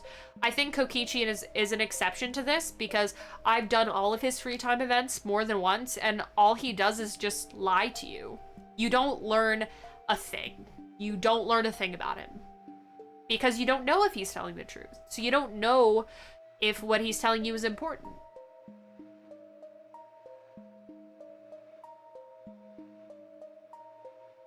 I'm glad I could sway you at least a little bit. I mean, it wasn't really my intention. I just honestly sometimes want to get it out because I have a lot of thoughts on this and on him. And I want more than anything to like him. And again, I think why I hate him so much and is just because I'm so disappointed. Because I really, really did think he was interesting. And then the game really went nowhere with it. At least for me. But yeah, I think that's enough about that. But yeah, that's why he has his own tier. It's not just Kokichi bad stinky. I have a lot more feelings. Thank you for listening to my TED Talk about Kokichi Oma. Honestly, I think the extra media doesn't bring a lot to Junko. Like, Danganronpa Zero doesn't really bring a lot to anything except for the plot, I guess. Like, it tells you what happened, but honestly, my opinion on Danganronpa Zero was that it was kind of a waste of time. A little bit. Personally. It has a lot of things that it explains, but most of that is already covered. You don't know her true talent otherwise, this is true. I just, like... It was so long, and for what? There isn't much to Junko. She was bored and wanted to cause anarchy, that's it. Yeah. And honestly, I was talking about this earlier. I think specifically in the case of Junko Enoshima, that is what makes her interesting. Is that she didn't need a tragic backstory to become a villain. She just very simply wanted despair. And that's it. And I think in terms of a villain, that can be very compelling.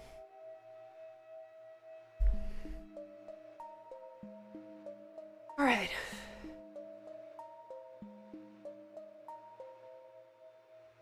Exactly. Danganronpa Zero is mostly filler. And also her ability to overtake society, like, literally, I understood everything perfectly having not read Danganronpa Zero. I understood everything perfectly when I just watched Danganronpa 3. Because it explains way more of the pre-tragedy events than Danganronpa Zero ever did. I think the only thing that Danganronpa Zero genuinely does bring to the table is how she can erase memories, how she can predict shit, and the lengths at which she is willing to go to bring herself despair. And that's all it brought. But there was so much content just for those 3 things that were admittedly a very small part of the book.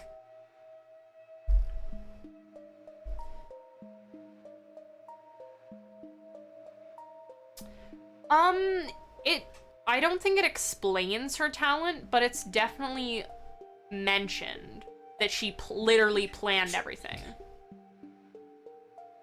It is pretty important, but also the Ultimate Analyst thing is surprisingly underutilized in Danganronpa Zero, which kind of surprised me.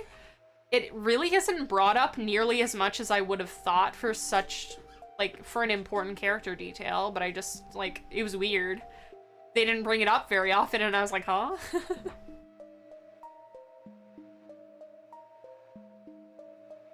Either way, I think, Danganronpa 3 is much more important to understanding the overall story.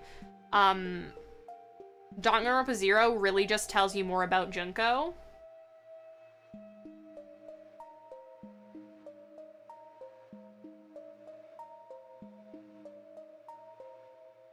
Yeah. Anyway, I'm gonna get back to the tier list. I went on a tangent. Okay. Nakamaru Nidai. Meh. I'm just not, like, I didn't do his FTEs, I'm just not really fond of him. He's just kinda, he didn't do much, and he didn't mean much to me. Yeah, I kind of agree with that sentiment. I didn't find him very interesting. Like, he's just the big shit guy, you know? But there wasn't really a lot more to him that made him interesting for me, so.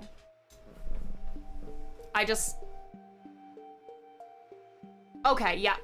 And again, that's why I'm saying whether or not he gives 0 shits. Wait, no, he does so much shit. Oh my god. Yeah, I'm sure he makes more sense if you did his FTEs, but without them, he's just not interesting to me. And I have been planning to go and do everyone's free time events because I know that in this series, that's the only way you can really get close to a lot of characters, or like understand a lot of characters and be able to actually formulate opinions on them. But yeah, without his FTEs, there really isn't anything there, which, as Beatrice was saying earlier, is a big problem with this series. Peko Pekoyama. Love of my life. She has a very interesting arc as well. Obviously tied very closely to Fuyuhiko's arc, but I just, like, Peko was a character that I was drawn to, which was something that I was missing from a lot of the, Danganronpa 2 cast. I was just drawn to her. She was the first person I think I did my free time event with, like my first free time event in the first chapter. So I was just kind of drawn to Peko, and then she obviously just got more interesting, and then chapter 2 happens, and she's a great character. I really love Peko. And she's good, in her minimal role in the Despair arc of the Danganronpa 2 anime. But yeah, I love Peko very much. It's pretty uncomplicated. She's my wife. Rantaro Amami, untapped potential to genuinely the most insane degree. Well, at least the Danganronpa dev team has been fixing their issues. But yeah, Rantaro Amami is criminally underused. He was really interesting, and I was drawn to him, and I'm pretty sure one of my first free time events I spent with him. But he just dies. And there's a reason, obviously, but it's just, you learn nothing about him. You know nothing about him. He's the ultimate question mark, so you don't even learn that about, like, he's literally, like, I just ask myself, why have him there at all if you're gonna kill him that quickly? Like, it just didn't make any sense. He was so underutilized. Alright. Ryoma Hoshi.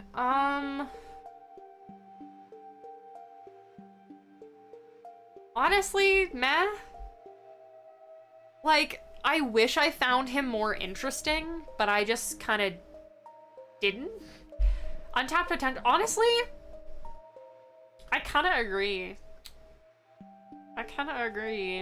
I was thinking of putting him there, but I was like, do I really? Yeah.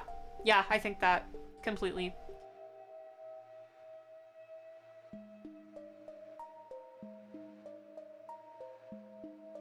Yeah, I don't know. Ryoma is...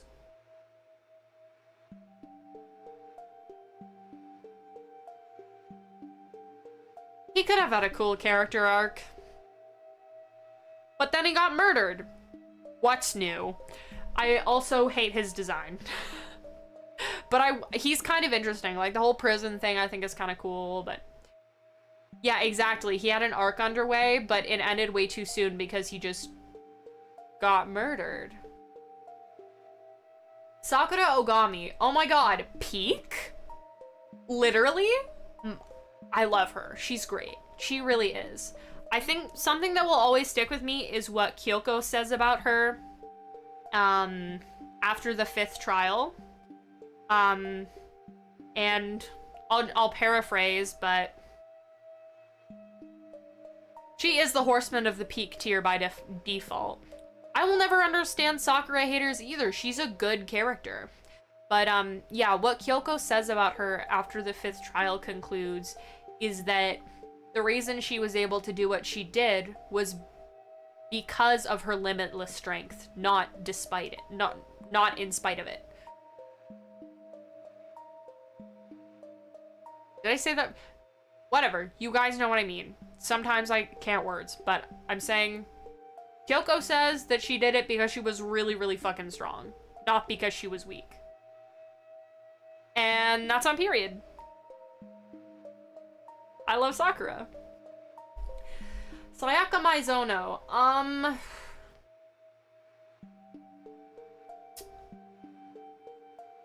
You know what? Sayaka was kind of peak. I was gonna say untapped potential, but I can't lie. Sayaka Maizono served the exact purpose she was meant to. And I can't help but respect that. What she was meant to do was subvert the guide character expectation.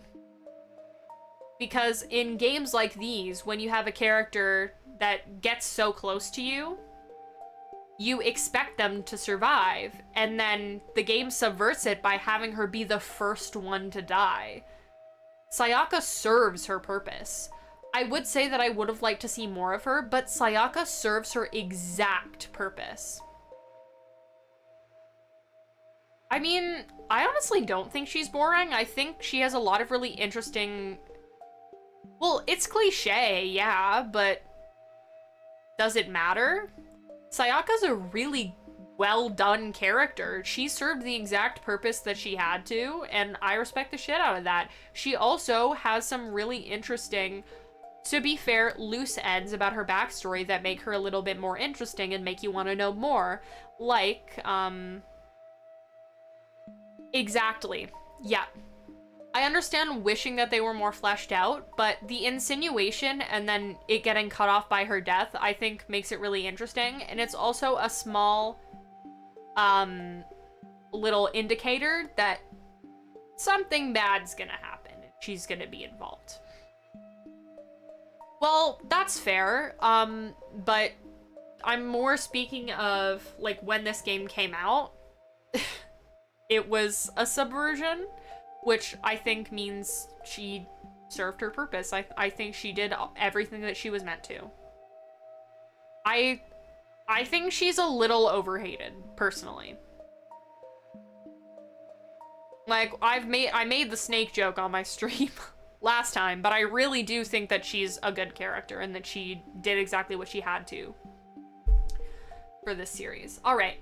Shuichi Saihara, I can't lie, love of my life. I love this man. Him and Makoto are up there for my favorite protagonists. I don't know if I could choose one. I am just endlessly fond of Shuichi. He's got a really interesting arc. Him and Kaede are really sweet. And he just grows and oh my god.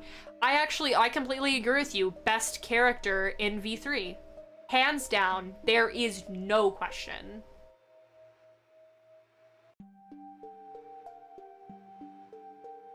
That isn't a hot take. I just agree with you that he's the only good thing about V3.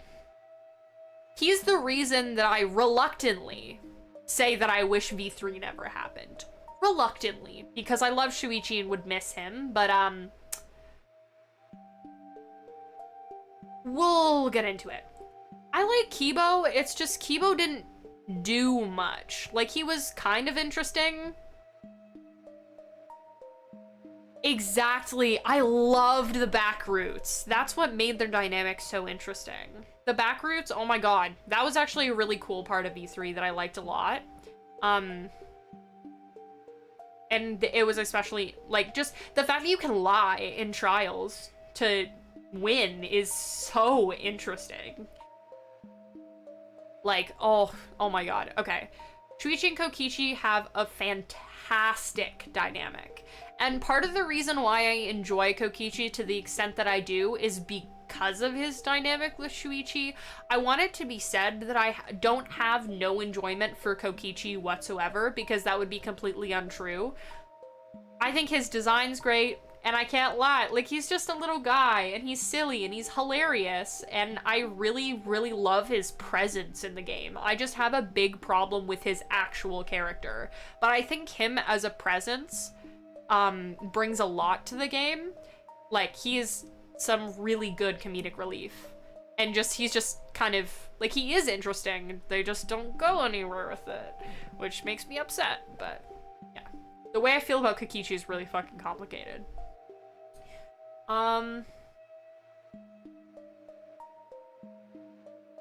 Yeah, exactly.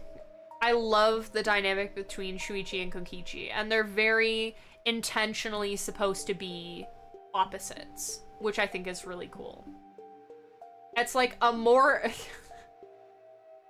intense Makoto Nagito kind of situation, foil character. All right.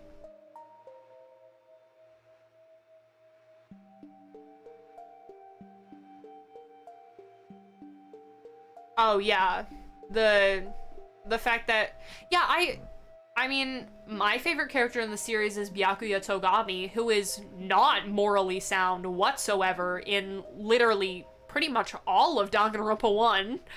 I mean, what he does to Chihiro's body in Danganronpa 2 is nothing short of absolutely mental. Like, that's fucking horrific. But he's a good character, and I enjoy him a lot, and I love his arc. So... Alright, Tenko Chabashira. Honestly, untapped potential. This is another death that was too early. Like, there were things that could have been done with her. She was really interesting, honestly. Similar to a Mahiru kind of situation, where I feel as if,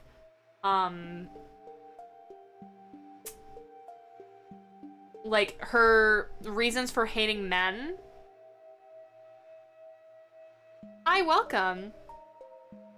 Tenko was just a plot device to levitate Himiko from what you got.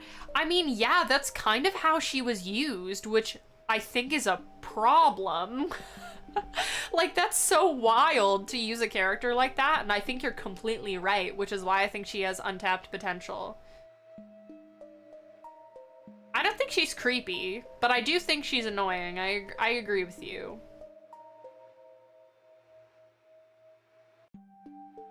Anyway, Teru Teru Hanamura, Kill It With Fire. Oh my god. Okay, as one of, like...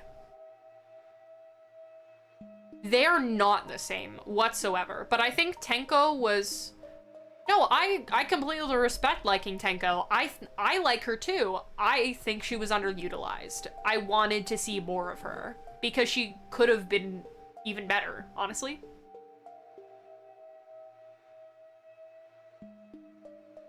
Yep. Yeah. Teru Teru is the worst perv character.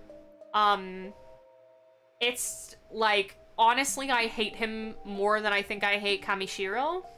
And what I hate the most about him is he's an equal opportunity pervert. And what I mean by that is he is one of 3, maybe, canonically queer characters in this entire series, which is an issue when one of your, like, 3 canonically queer characters is sexually harassing everybody. Yeah. He is pretty funny, and the first trial is pretty fun. I think he's funny, in the trial, but I don't otherwise. I can't defend him. Like, there's just nothing. I want to like him because he's got a really interesting motive and a really interesting backstory. Like, probably one of my favorite motives ever. He's got kind of a double motive, you know? Exactly, right? Because he doesn't only, like, he literally, when you have your canonically bisexual character just sexually harass both the men and the women, it makes me uncomfortable. Really uncomfortable. And I don't think that, like, cultural differences and everything, say what you want to say, doesn't make it all right. Like, it's still, I still don't appreciate, I mean, hell, I'm wearing a pride flag on the shirt, so of course I'm not vibing with it. But yeah. Toko Fukawa. Peak. And honestly, like, she has her moments in the first game, but where Toko really peaks is in Ultra Despair Girls. That's when she really gets her development as a character, and I really like her. I think she's a really good character, really well-written character. She has her problems, especially, I mean, we'll get more into it, but especially when it comes to the whole DID thing. I think it's a tired trope. I don't think they should have used it, but yeah, exactly, right? She's a great character in Ultra Despair Girls. Fantastic.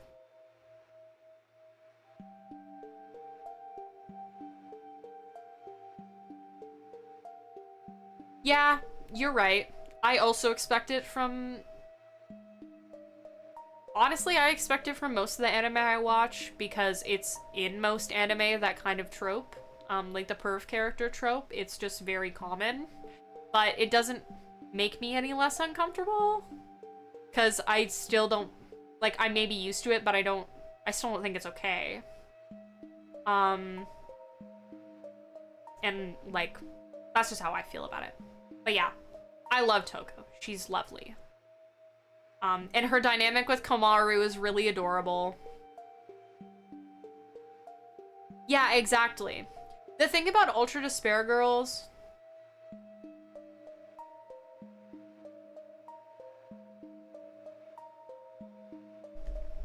Yeah, that's fair.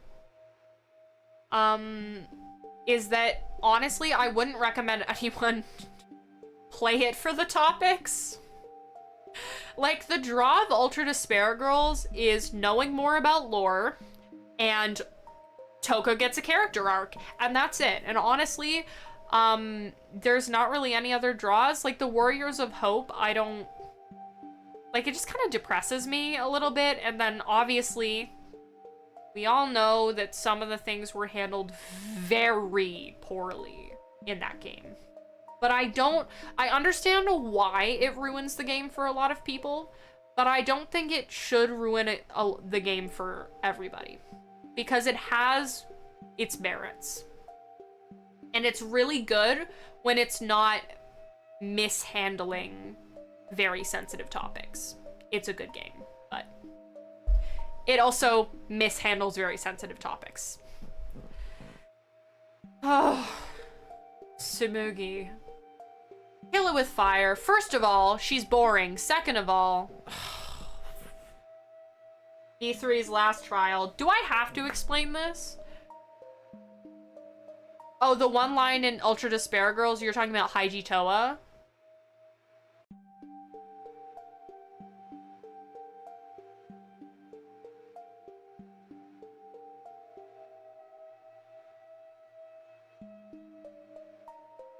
I am gonna be honest.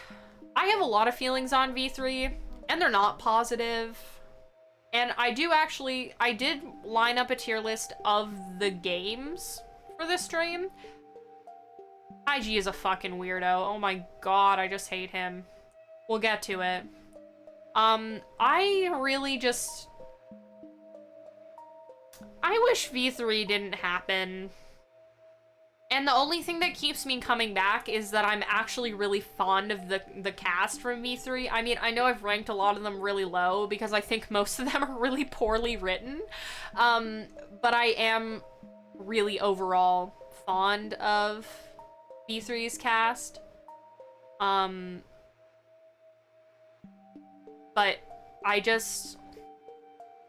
I can't bring myself to feel positively about V3, and I know it's become more popular over the years for people to kind of look back and recognize V3 in a little more of a positive light, but I think I don't think that'll be possible for me. It just, I don't think I'm gonna be able to change how I feel about it.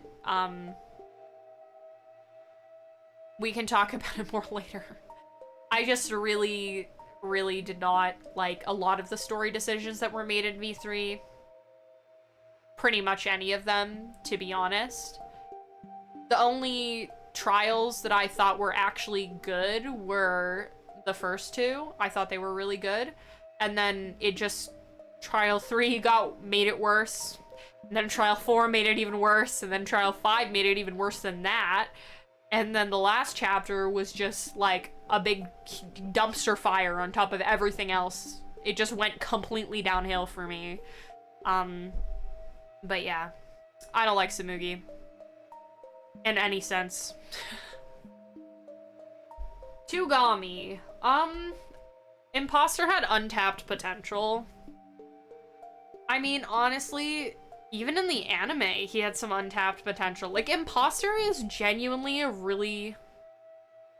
Yeah, there were some good executions in V3.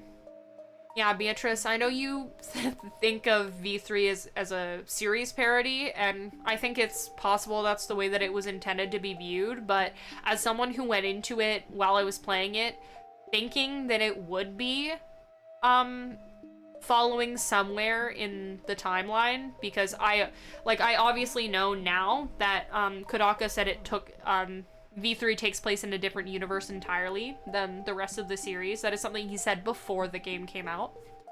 I didn't know that going into the game, and I walked in thinking that it would be a continuation, at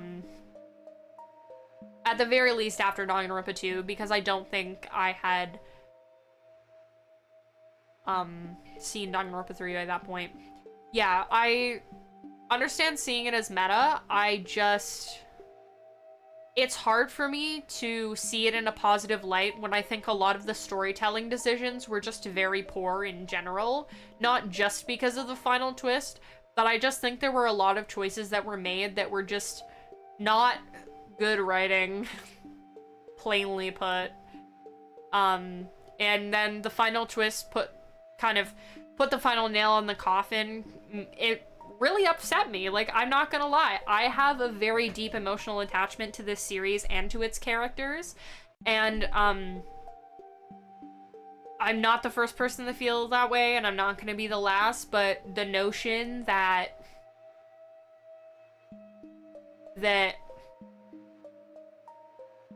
nothing actually mattered really kind of got to me. So I don't think I have it in me to feel positively about V3. And I wish I could, but...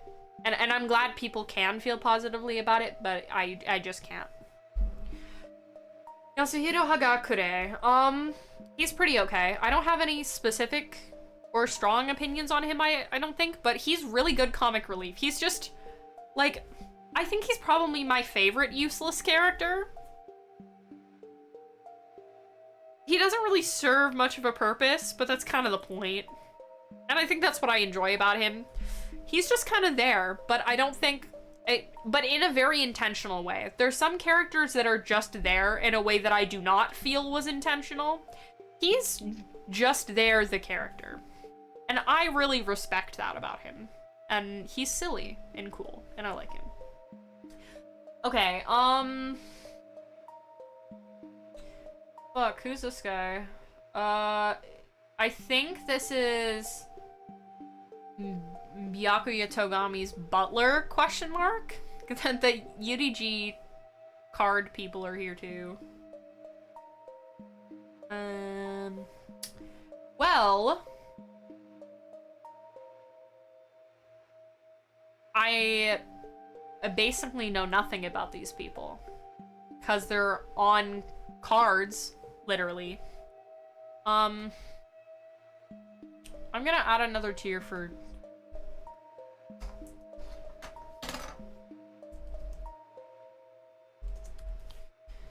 Who even are you? Okay. For those people. Okay. Now, next one. This is one of Sayaka Maizono's...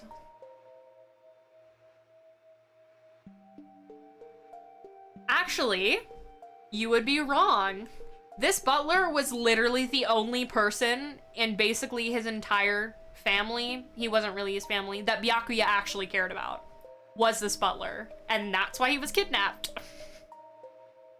Because Byakuya actually did give a shit about him. Canonically, so. Alright, this is one of Sayaka's bandmates. I don't know enough about you. Not Kokichi tier, goddammit. Yeah. All of these UDG characters have the lore. Alright. Chisa Yukizome. Love of my life. I love Chisa. I love her so much. Like, I just, oh my god. It's, everything is so tragic. She just wanted to make things... She just wanted to make things better for her class. And that is it. She was just a fucking good person. And everything she did to investigate Hope's Peak was just because she was in love with Kyosuke.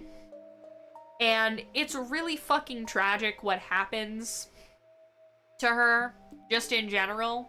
And it hurts. And I love you, Chisa.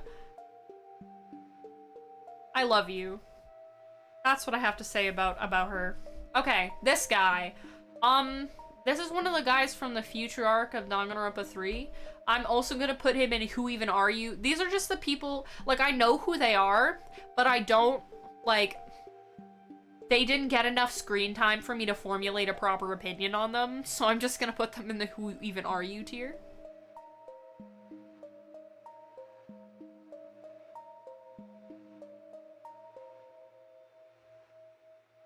Hey, I'm a super fan of this series. You can fight me, Beatrice.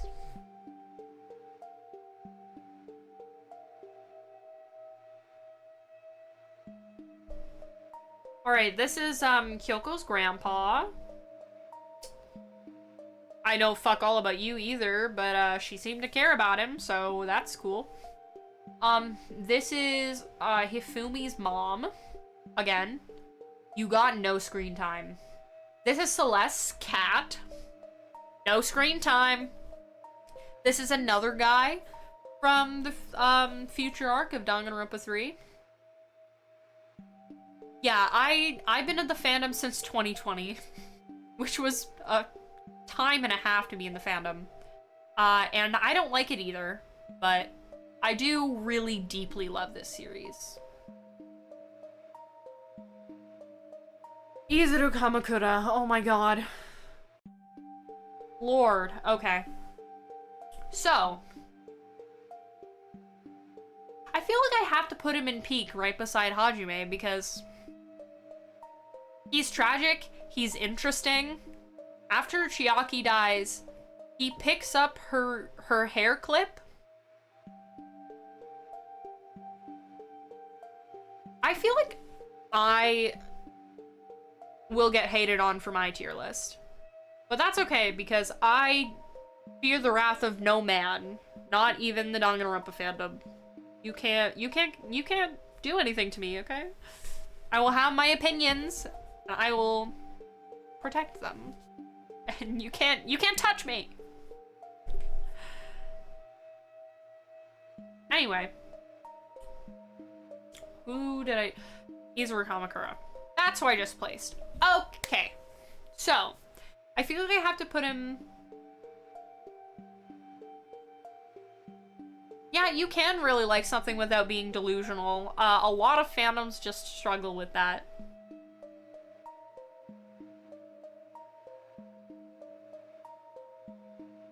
Real. Yeah, Byakuya is my favorite character in this series. Like, literally my ultimate absolute favorite out of everyone ever. I love him dearly. Because I went into it earlier in the stream, like way earlier.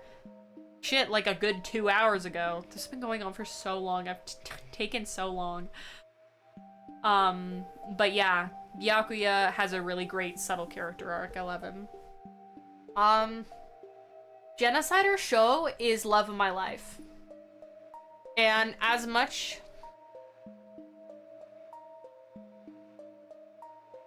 That's fair. Fuyuhiko has one of the best character arcs in the series, hands down. Byakuya grew on me as well. I actually hated him when I first played Trigger Happy Havoc, but... Yeah, exactly. Like, he gets pretty good at the end of Trigger Happy Havoc, but then Ultra Despair Girls and finally Danganronpa 3 at the end with him calling everyone his friends, like, just really cements it. He has a really good character arc, and it's easy to miss. But he is a really well-developed character. Alright.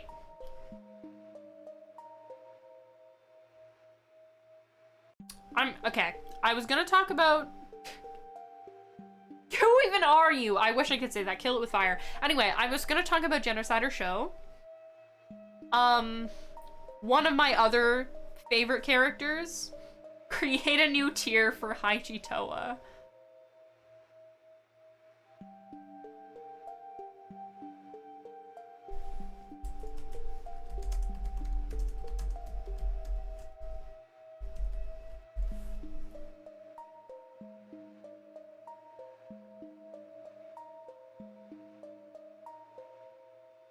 Oh my god.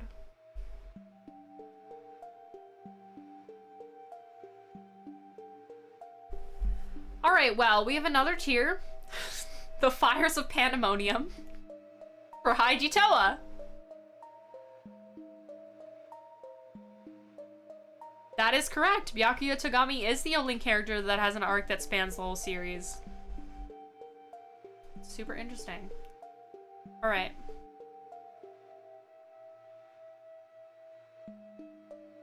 Yeah, I do love Makoto, though. People who say he has no character are, like, literally wrong. But yeah, Haiji Toa has his own tier now. You're welcome. Okay. Hiroko. Yasuhiro. Okay. Honestly, she's gonna go right up here because she doesn't get a lot of development, but I love her. I love her, damn it. I can't lie. She's just fun. She's a fun character. And a really interesting little tidbit is that in, so what, Hagakure does in,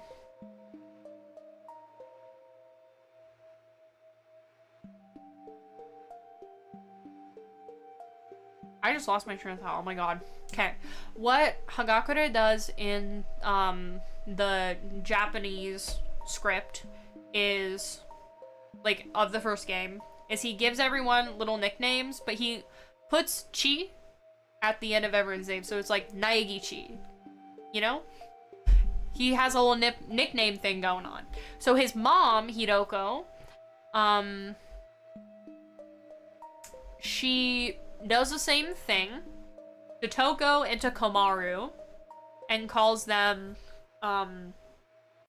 Fukawachi and Komaruchi. Not Naegichi, because it's a little nod to the fact that he would have called Makoto Naegichi. So to not get the fans confused, she calls Komaruchi, not Naegichi. But yeah, it's really cute. It's like a cute little callback to the nicknames, just to cement more that we know exactly who this woman is and whose mom that she is. Alright, this is Leon Kawata's cousin that I think he's in love with. So I'm gonna put that in Kill It With Fire because what?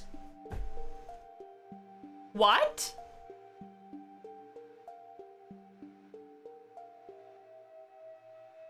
Alright. The Madurai brothers. Okay. Where am I gonna put them? I think I'm gonna put them in pretty okay. I think they're pretty okay.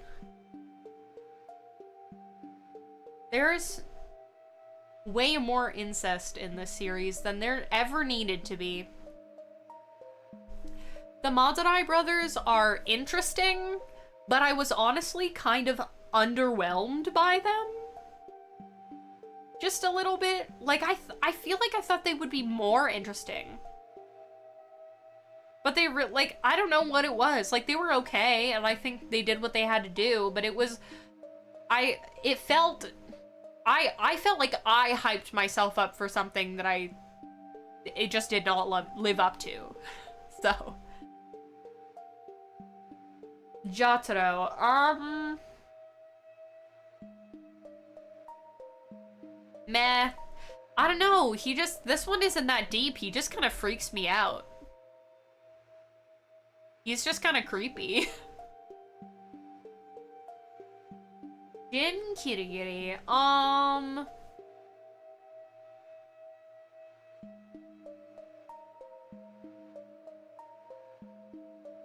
can't lie. Kill It With Fire.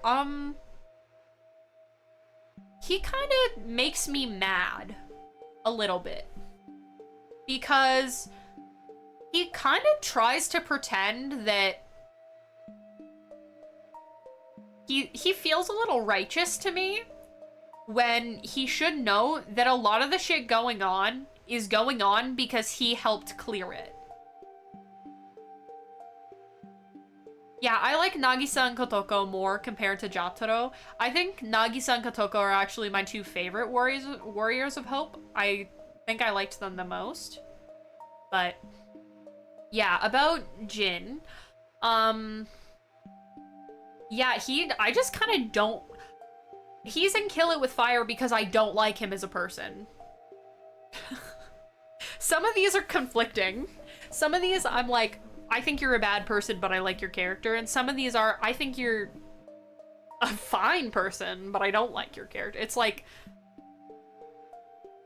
whatever. It's my tier list. I make the rules. So, Jin Kirigiri is just kind of like, bro, you can't be upset about the shit that you let happen. Because this is all literally also your fault.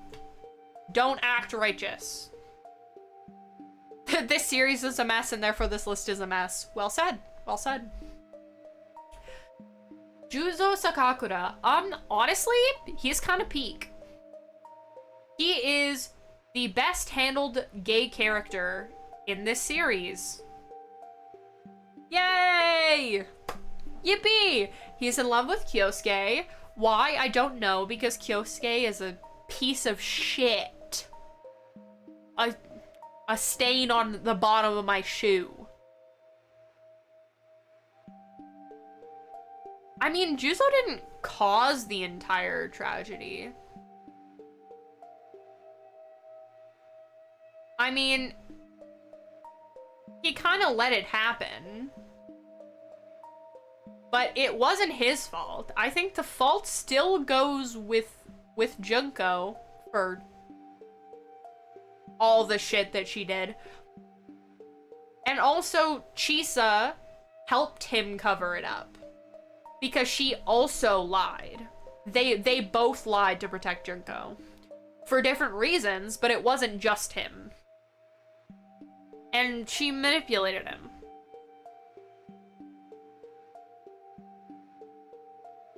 Yes, it did. And so did the lack of action of literally every Hope's Peak staff member. Let's not lie.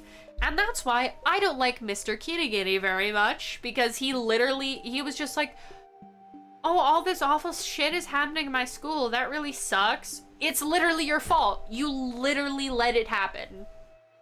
And now we're like, oh, well, this was really bad. Yeah, you should have thought of that. You should have fucking thought about that. Junko did have him cornered. Literally. She threatened him around an entire group of reserve corps students. I don't think Juzo was in the wrong for that. But either way, he's really interesting.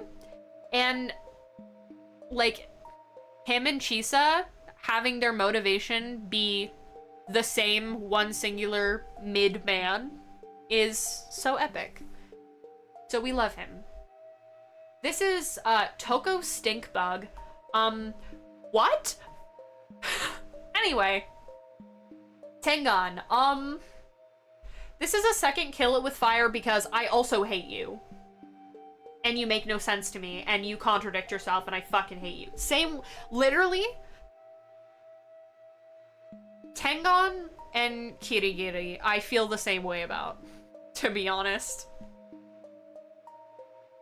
Like, you're trying to help now, but this shit was kind of your fault. I'm not gonna lie. Alright, I forget what his name is, but this is the guy Sakura is in love with. Him, I never remember what his name is. I just remember that he drinks a lot. I'm also gonna put him in peak. He's interesting.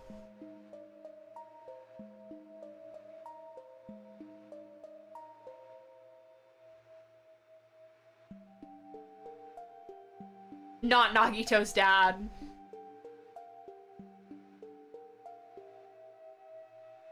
Yeah, this guy, he's cool. Yeah, Koichi, you're right. Koichi is cool. You're correct. It came back to me. You're right. Koichi is really interesting because of the lengths that he went to. Like, he made a promise to Jin that he would do anything to protect Kyoko, and he died for that promise. And he's like, I just respect the fuck out of that. Like, good job, buddy. Epic. We love him. Komaru Naegi. Oh my god. Okay, wait. Komaru's peak. I'll say she's peak.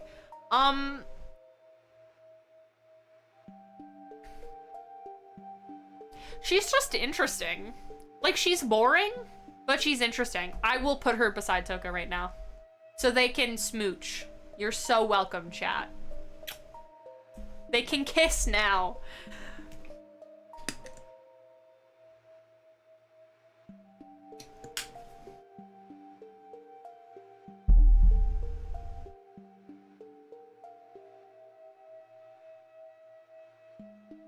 No, honestly, Beatrice, I completely agree with you. Juzo is actually good queer representation? Like, genuinely? Exactly. Yeah. No, Bridget is probably the best trans representation we've gotten from Japanese media, and Juzo is really good gay representation we've gotten from media. It's done really, really well. And it's especially surprising because in the exact same goddamn show, you have characters like Teru Teru being creepy towards men and women, so you're kind of... It surprises you that you can get a character like Juzo and have it be handled so well when there are characters that the show in the same breath will treat really weird. It isn't. You're completely right. I think it's weird that... Yeah, exactly. Yeah. I think it's weird to talk about it as if the cultural differences are not there, for sure. Like, are there... Does it make it okay how some things are portrayed in media? And can it be kind of bigoted? Yeah, but it's also not your fight to fight because the cultural differences do exist, and that doesn't make it okay, but it does... Like, it makes sense, you know? Anywho. Komaru. She is definitely the most relatable protagonist. I completely agree with you. She's the most relatable protagonist, and I think she probably has one of the more interesting protagonist arcs, if you're thinking about it, because, it almost feels a little different when Komaru is going to succumb to despair, and it feels a little more personal, which I think is a really nice touch. Because even when Makoto and Hajime are going through it, it's still a little removed from you, but when you're playing Ultra Despair Girls and Komaru is gonna snap the little thing she has in her hands, I forget what it is, like, that's... It connects you to it, to the situation. It feels like a choice you have to make, and I think that's really interesting. Alright. Kotoko Tsugi.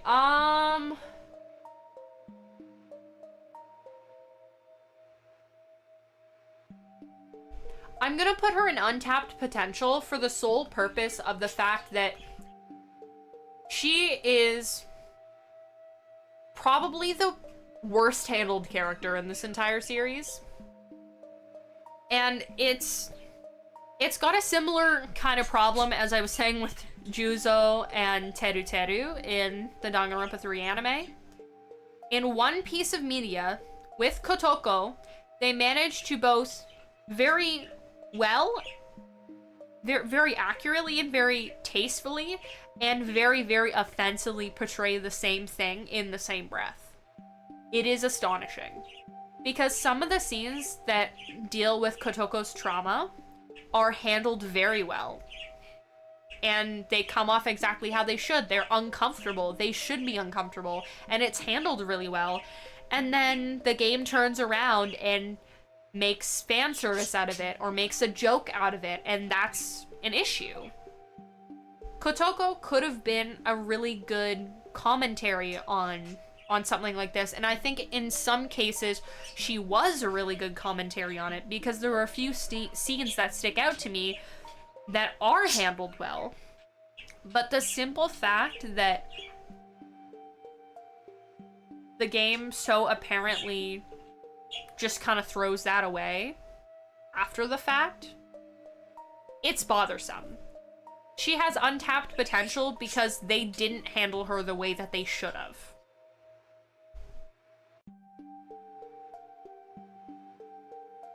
Kurokuma. He's just annoying. That's all I have to say about that. Kyosuke Munakata. Okay, this one's personal. I'm sure he's like a good character and all, but I have a deep-seated hatred for him. One that is, like, actually, like, I hate him to an astronomical level. Like, more than I hate Kokichi, 100%. Like, I just hate him as a person. I hate him. Kokichi, I'm at least like, yeah, he's pretty interesting. I enjoy him in fan content, but I think he has no character. Yosuke Munakata is like, I'm sure he's fine. I'm just blinded by my rage that I feel towards him and his actions in Danganronpa 3, the future arc. Like, I just hate him so much. And that's really all there is to it. Masaru Daimon.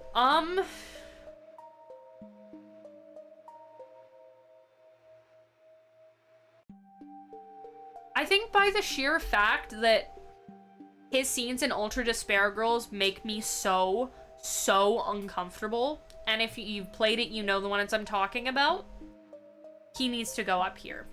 I don't feel a lot of love for him, but I think the way that they handled his trauma, it's hard to watch, but it wasn't handled poorly. It was handled in exactly how it should be, which is, it highlights the fact that it's horrifying. I find it very difficult to sit through some of the parts of Ultra Despair Girls, one of which being the cutscene before Masaru Daimon's boss. That's all I gotta say. Monica Toa,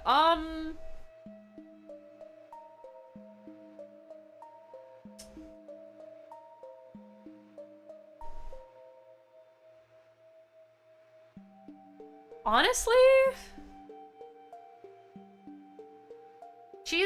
I don't like her. I never found her that interesting, and I didn't really like her, and I don't like her. That's pretty much it.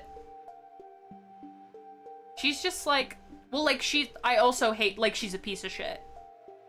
Like, all she does is manipulate the people around her and trigger their trauma, and that's so fucked up. And, like, I respect that because villainous and stuff.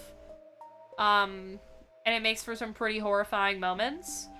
I just don't find her overall that interesting. Like, she's just baby Junko. And that's kind of it. That's a little boring. Okay. Monodam.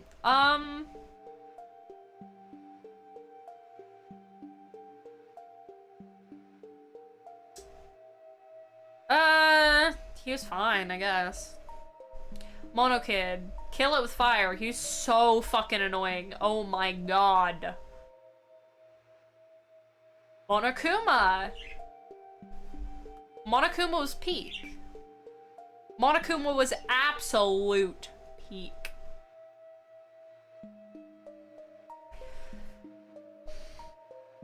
Monomi. Okay,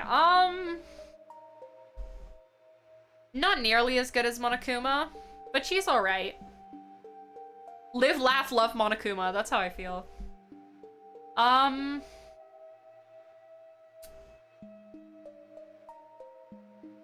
don't fucking remember, what was her name again?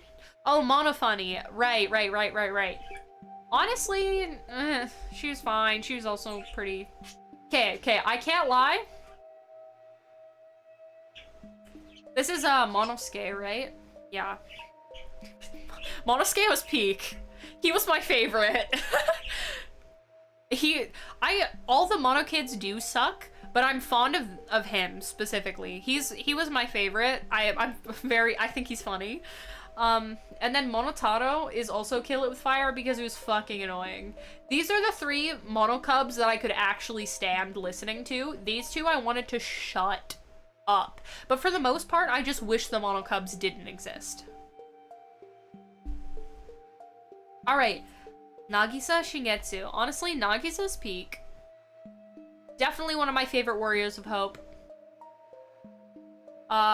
His relationship with Monica makes him really interesting. Yeah. Natsumi Kuzuryu.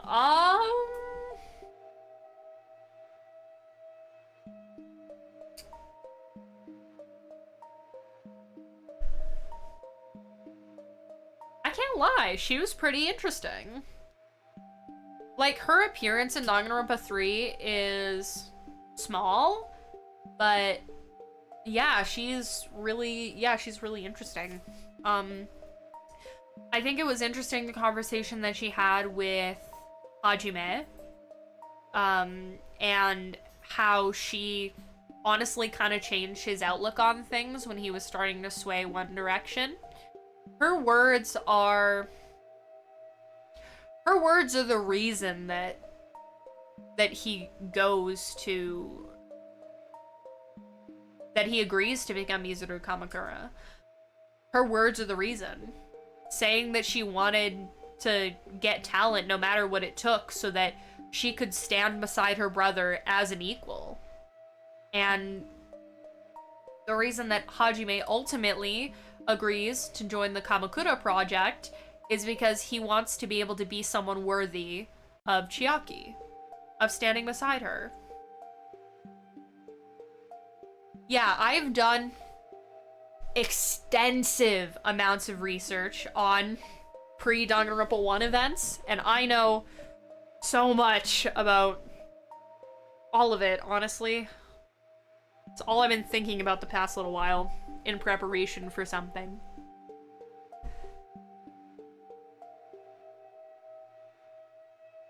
Alright. Ruruka Ando. Kill it with fire. This is another one that is personal. I just fucking hate Ruruka so much. It's another Kyosuke situation where I'm just like, I don't know, you're probably fine. That is so fair. Yeah, Ruruka Ando is... I just hate her a lot. Like, I hate her with every fiber of my being, and that's basically it. Alright, Ryoko Tanashi, the one and only.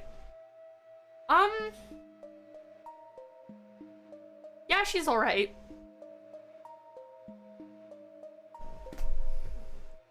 Her entire personality is being in love with Matsuda. Literally. It is her entire personality. So... But she helps develop Junko, so, okay. Ryota!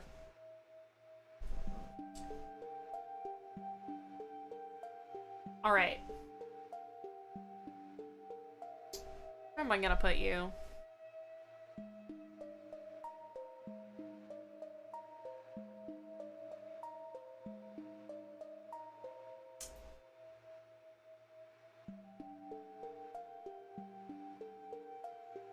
Honestly, peak. I think he was peak. He honestly was, pretty interesting. Or,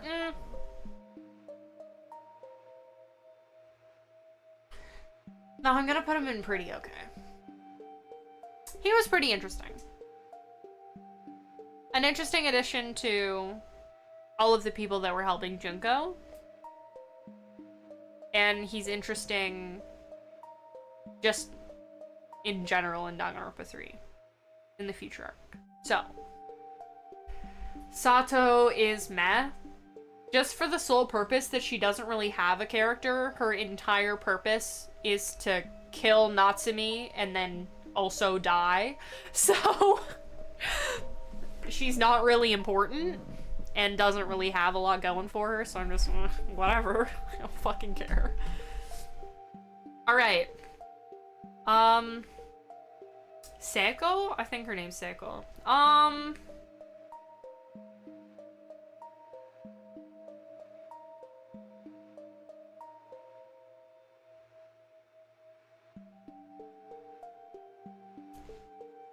Yeah, she's okay.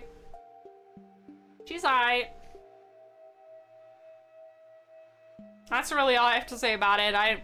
She didn't appear that much. She appeared in Danganronpa 3, and that was really it. I don't have a lot of opinions on her. This is really where we get to the characters where I just don't have enough opinions on.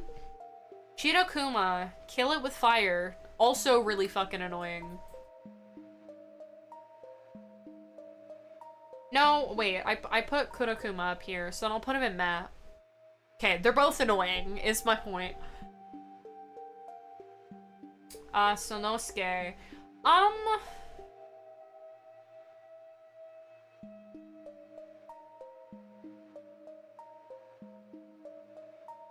He's fine. I mean, he's good looking and all, but he kind of only existed to be fed by Ruruka, so like his personality was, I'm edgy and also Ruruka's boyfriend. Like that was his personality. So I was just like, I don't care.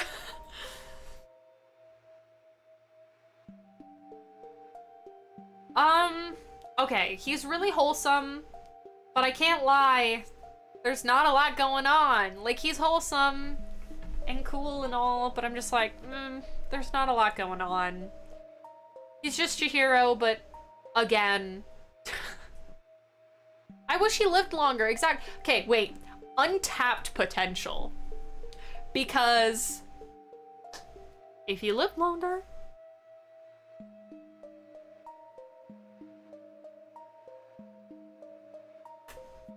simply. Alright, who even are you? That is, Kiyotaka Ishimaru's dad, who is in the police force. And this guy... Fuck, actually, who are you? I think this is the only one that I don't know. Shit.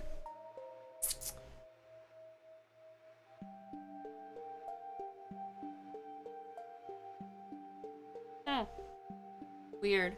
Yeah, it's not coming to me. I actually don't know who that guy is. It's somewhere in here, but it's not coming to me. Okay, Hyondo. Kill it with fire. I actually hated this. I thought it was really stupid. Sorry. I think it's part of the reason why I don't like Kiyotaka very much. Maybe, but yeah. No. Princess Piggles belongs in Kokichi tier, obviously. Where else would I put her? All right, Usami.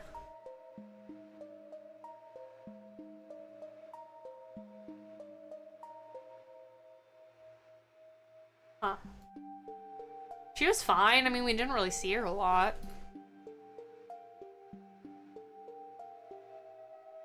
Because bro got turned into one of me real fast, so... Alright. Matsuda. Okay, honestly, Matsuda's peak. Matsuda's really interesting. More interesting than Ryoko ever was, to be honest. And Matsuda only gets more interesting as you read more of Danganronpa Zero. And for me, I think he was the highlight of it. He was just really interesting, and like unraveling all his secrets was really fun. But yeah, got two more. Yuta Asahina. I love him dearly. I hate to say it. Wait, you know what? Untapped potential. Untapped potential. Because I love him.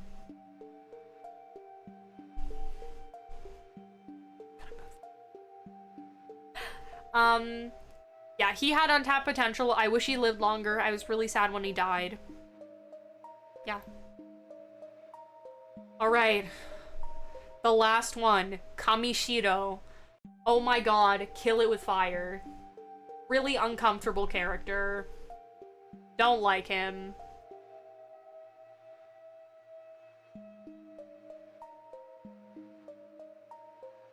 Yeah, you guys can see everyone. Alright. This is the finished tier list.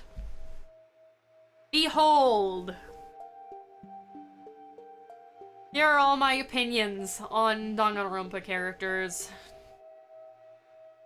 Yeah, we did it. I got through it. Oh boy. I made 4 tier lists. Well, I have 4 tier lists. I had 4 tier lists for this stream. But it took me almost 3 hours to get through 1 tier list. So, yikes, I guess. But yeah, these are all my opinions on Danganronpa characters. I honestly don't know if I have the energy to do any more tier lists today. I'll be real. But since I have 3 other tier lists, I can come back another day and I can do more tier lists, because I have a ship tier list, an execution tier list, and what was the last one? I think it's a games tier list, just of, or like all the, like I have the games on there, I have the anime on there, I have Danganronpa Zero on there, and I was just gonna rank them. But yeah, I think I'm gonna do those another day, because the stream has gone in for 2 hours and 40 minutes. That's kind of insane. This got way out of hand. I have too many opinions. I need to stop talking, simply. But I'm glad there have been people around to listen to it and that wanted to listen to it. But yeah, thank you guys so much for coming to talk to me about this and for also sharing your opinions, because I love hearing about them and I love having little debates. They're very fun. Thank you so much for coming, and I should be back within the next few days, hopefully, to either do my other tier lists or so that I can come back and play more of Danganronpa 1 with you guys, but I'll be back for one of the two in the next little bit. But yeah, thank you so much for coming. Have a good day, everyone. Good night!